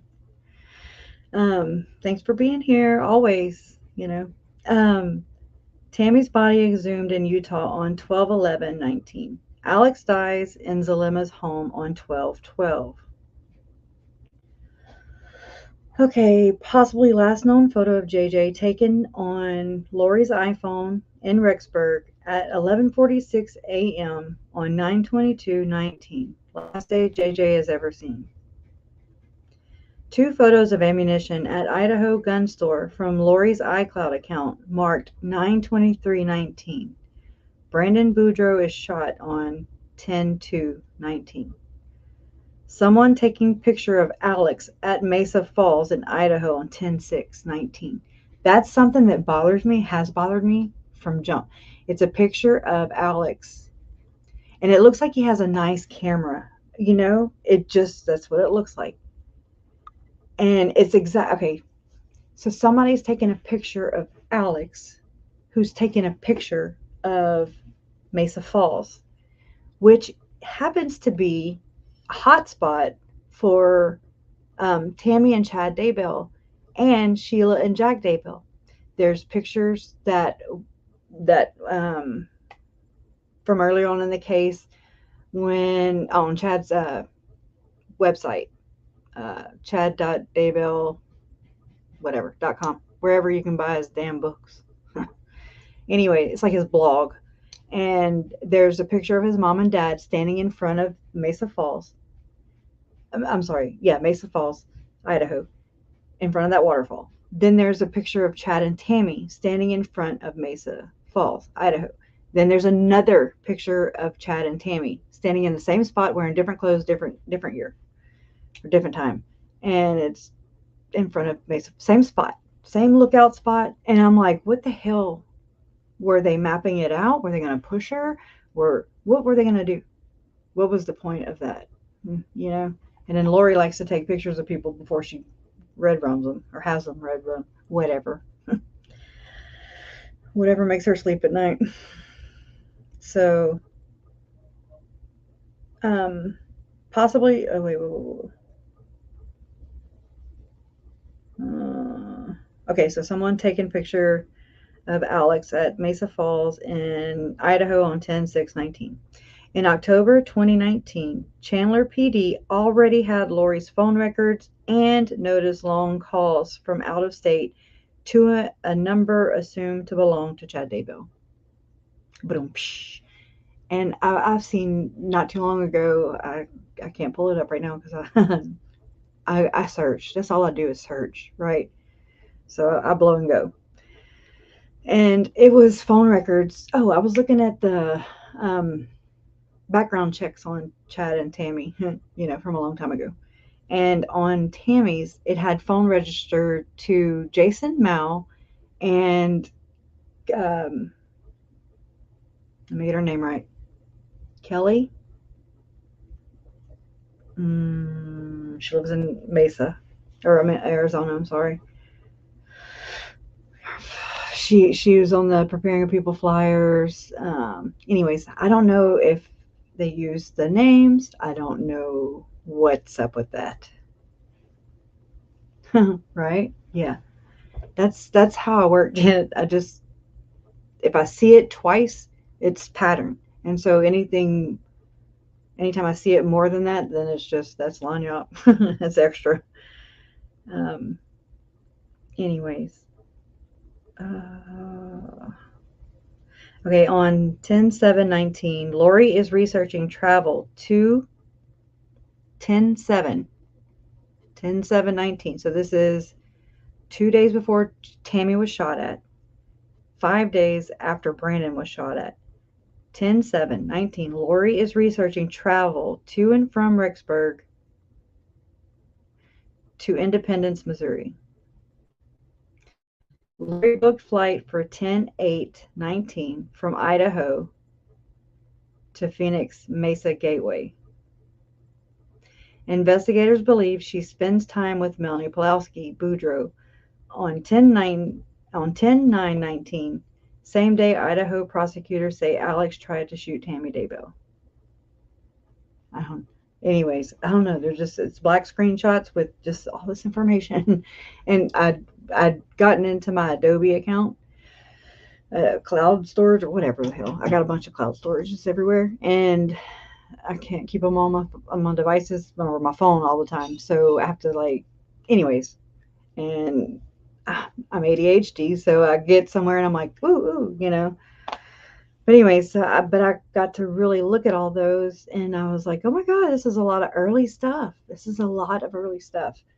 And it's nuggets. It's nuggets. And it's going to be what does them in, plea deal or not.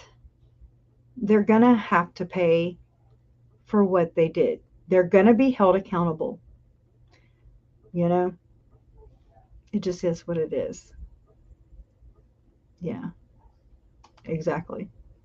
You know, she was jealous too.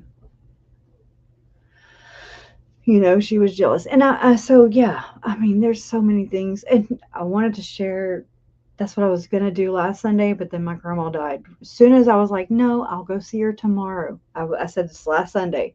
I was like, I'll go see her tomorrow because the boys will be in school and I don't have to explain them, you know, about death. I ain't got to bring them around death again. You know, my grandma was in hospice. And uh, it was about 3 o'clock in the afternoon. And I was like, Jason, I'm okay. I'm okay with the decision to not go see Mama till tomorrow. And within an hour, she had died. So I canceled my live stream. And it was about just some of the revelations, you know, that I've put things together, and I'm like, so this is what this is, and so this is what that is. So this explains so many things, right? Yeah, it is the Garden of Eden. Okay, there is Mike Stroud. He served a mission to it's called Cebu. I even got him to pronounce it for me. Not him, but the thingy, Google. And it's Cebu, Philippines. Okay, that's why I've been putting out those little short videos. I know they're stupid, and I know they're not that great. You know, it's Mike Stroud. Woo woo. You know, so scandalous. But I'm trying. I'm making connections, and I'm trying to show my connections that I'm making.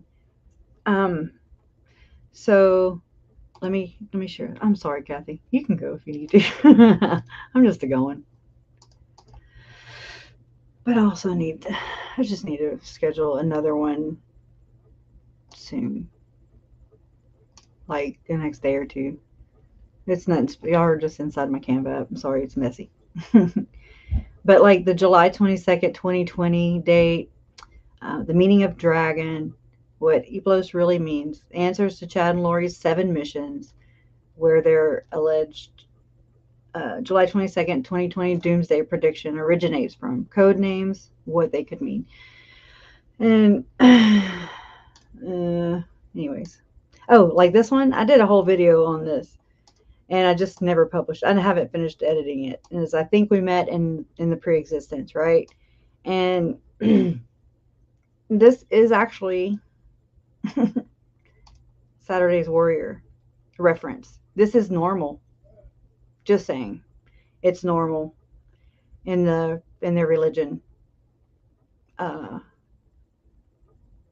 So I don't understand. It's just all these things I heard.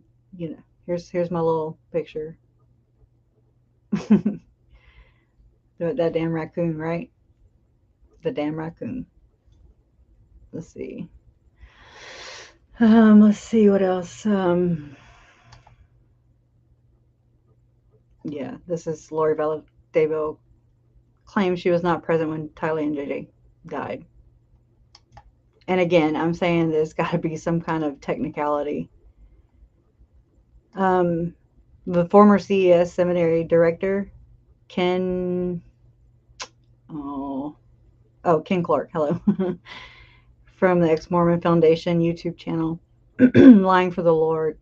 It's a wealth of knowledge. I still have to go put these links in there. This is something I was working on. Anyways, again, yeah, I'm gonna finish putting it together, and we'll share that. Because I know where the Eblos comes from, the Philippines only. It's I don't know how to say it, Cebuano to English. Oh no, I don't want to leave the site. No, no, no. Oh no, I was about to click something and get out of here. But and it's where Mike Stroud served a mission. Him and Margie, his wife, served a mission to Cebu, Philippines, which is where the name Hiplos or Eplos comes from. You can't make this shit up, okay? So I'm not saying I'm just where did the name come from? I haven't heard Mike Stroud say Eplos or nothing in any of his podcasts. Maybe he did and I just missed it. I don't know. He kind of says things on repeat. He gets them in. It's like a rhythm. But anyways, so that's interesting. And the other interesting thing was that President Oaks, Dallin Oaks, he's the next in line to, I guess, Don, the prophet. He's the next person in line to become prophet of the Church of Jesus Christ of Latter-day Saints. Yeah, Kelly. See? And it's just interesting to make these connections because a higher up would have had to have performed the ordinance, the secret ordinance. It's not sacred, it's secret. And so it had to be the prophet of the church of current now today church would have had to approve that, call Lori and call Chad up to seal together in the temple. It's happened before. It's happened to, hey, detective's daughter. It's happened to Hans and Brigitte Matson. He was a area authority. Yeah, it's there too. I don't know if he. I'm sure he did. Trust me, I'm pretty sure he did. I went searching through all that stuff a long time ago. Oh my God, Cebu. Yeah. Or am I saying it right? Cebu? I don't know. I was saying Chibu and stuff, so doing a lot better. But so that comes from there. And then Mike Stroud also he lives in the White Hills, the White Mountains. Where have we heard that before? The White Mountains of Arizona, of northern or northeastern Arizona. Eager, EAGAR or ER. I think it's AR. EAGAR. Anyways, it's amazing. So I've been wanting to show you all that for a while. There's that. So that checks off some boxes for for Chad and Lori's 7 missions to accomplish. In translation, there's a translation process, but they're also translated beings. I can prove this. I can't prove that there are translated beings, but I can prove where Zalema says she lets it slip. And I was like, oh, you think you're smart. Not so smart. I'm a hurt and pissed off aunt, and I'm a hurt and pissed off niece, and that they messed with my mama and my brother and my whole family. And so they mess with the wrong person, I'm trying to say. Not in a threatening way, but knowledge is power. And, my brain tends to work this way. This is how I chose to grieve. And this is, I'm on it like a dog. So there's reasons, Lori just didn't make it up. She's not crazy. Just like we have said, I don't know, Janet. I don't know. I wonder how the hell they gonna do that without, breaking their own shelves or whatever. I don't want anybody's shelf to break. That's not, it's so sad. I can't imagine. But, sometimes you have to break things, or when things break, it gives you a chance to reflect on things and to really learn a lot about yourself And that's just it, you know? So I'd rather somebody not believe in God at all than to, you know, believe in a false one. There's that.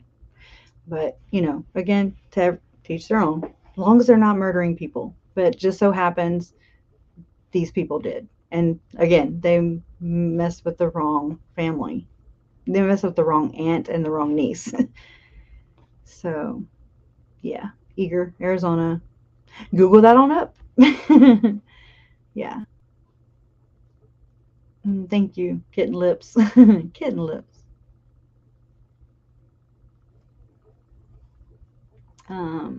Reflection. Grisha, you're right. That photo with the reflection in the hot spot. Oh, yeah. Mesa Falls. Yeah. It's something sinister. Something, you know, does Alex look like the guy that's just going to go take some damn pictures because, you know, he's a tourist kind of dude? No. Unless I only see like pornographic ones, you know, just saying. I want to know that too, T.S. Jackson, 72. I want to know too. It is. It's that damn Chad Daybell, like you said. Thank you, Kelly B. Your cracked code, and you can call bull on them. Exactly. That is I guess that's my superpower. Just saying.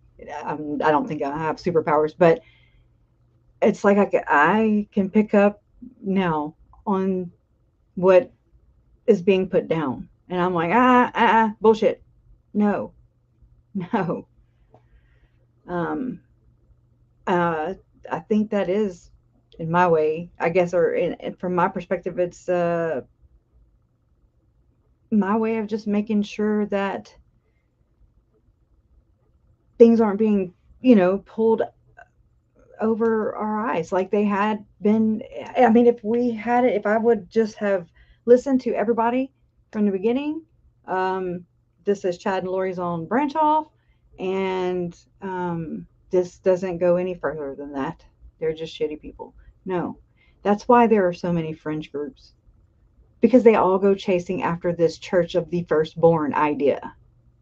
Boom, just saying. At least in this nook, you know, you can't bullshit a bullshitter. just throwing that out there. So, and they love to talk. That's the thing. They love to talk. They don't shut up.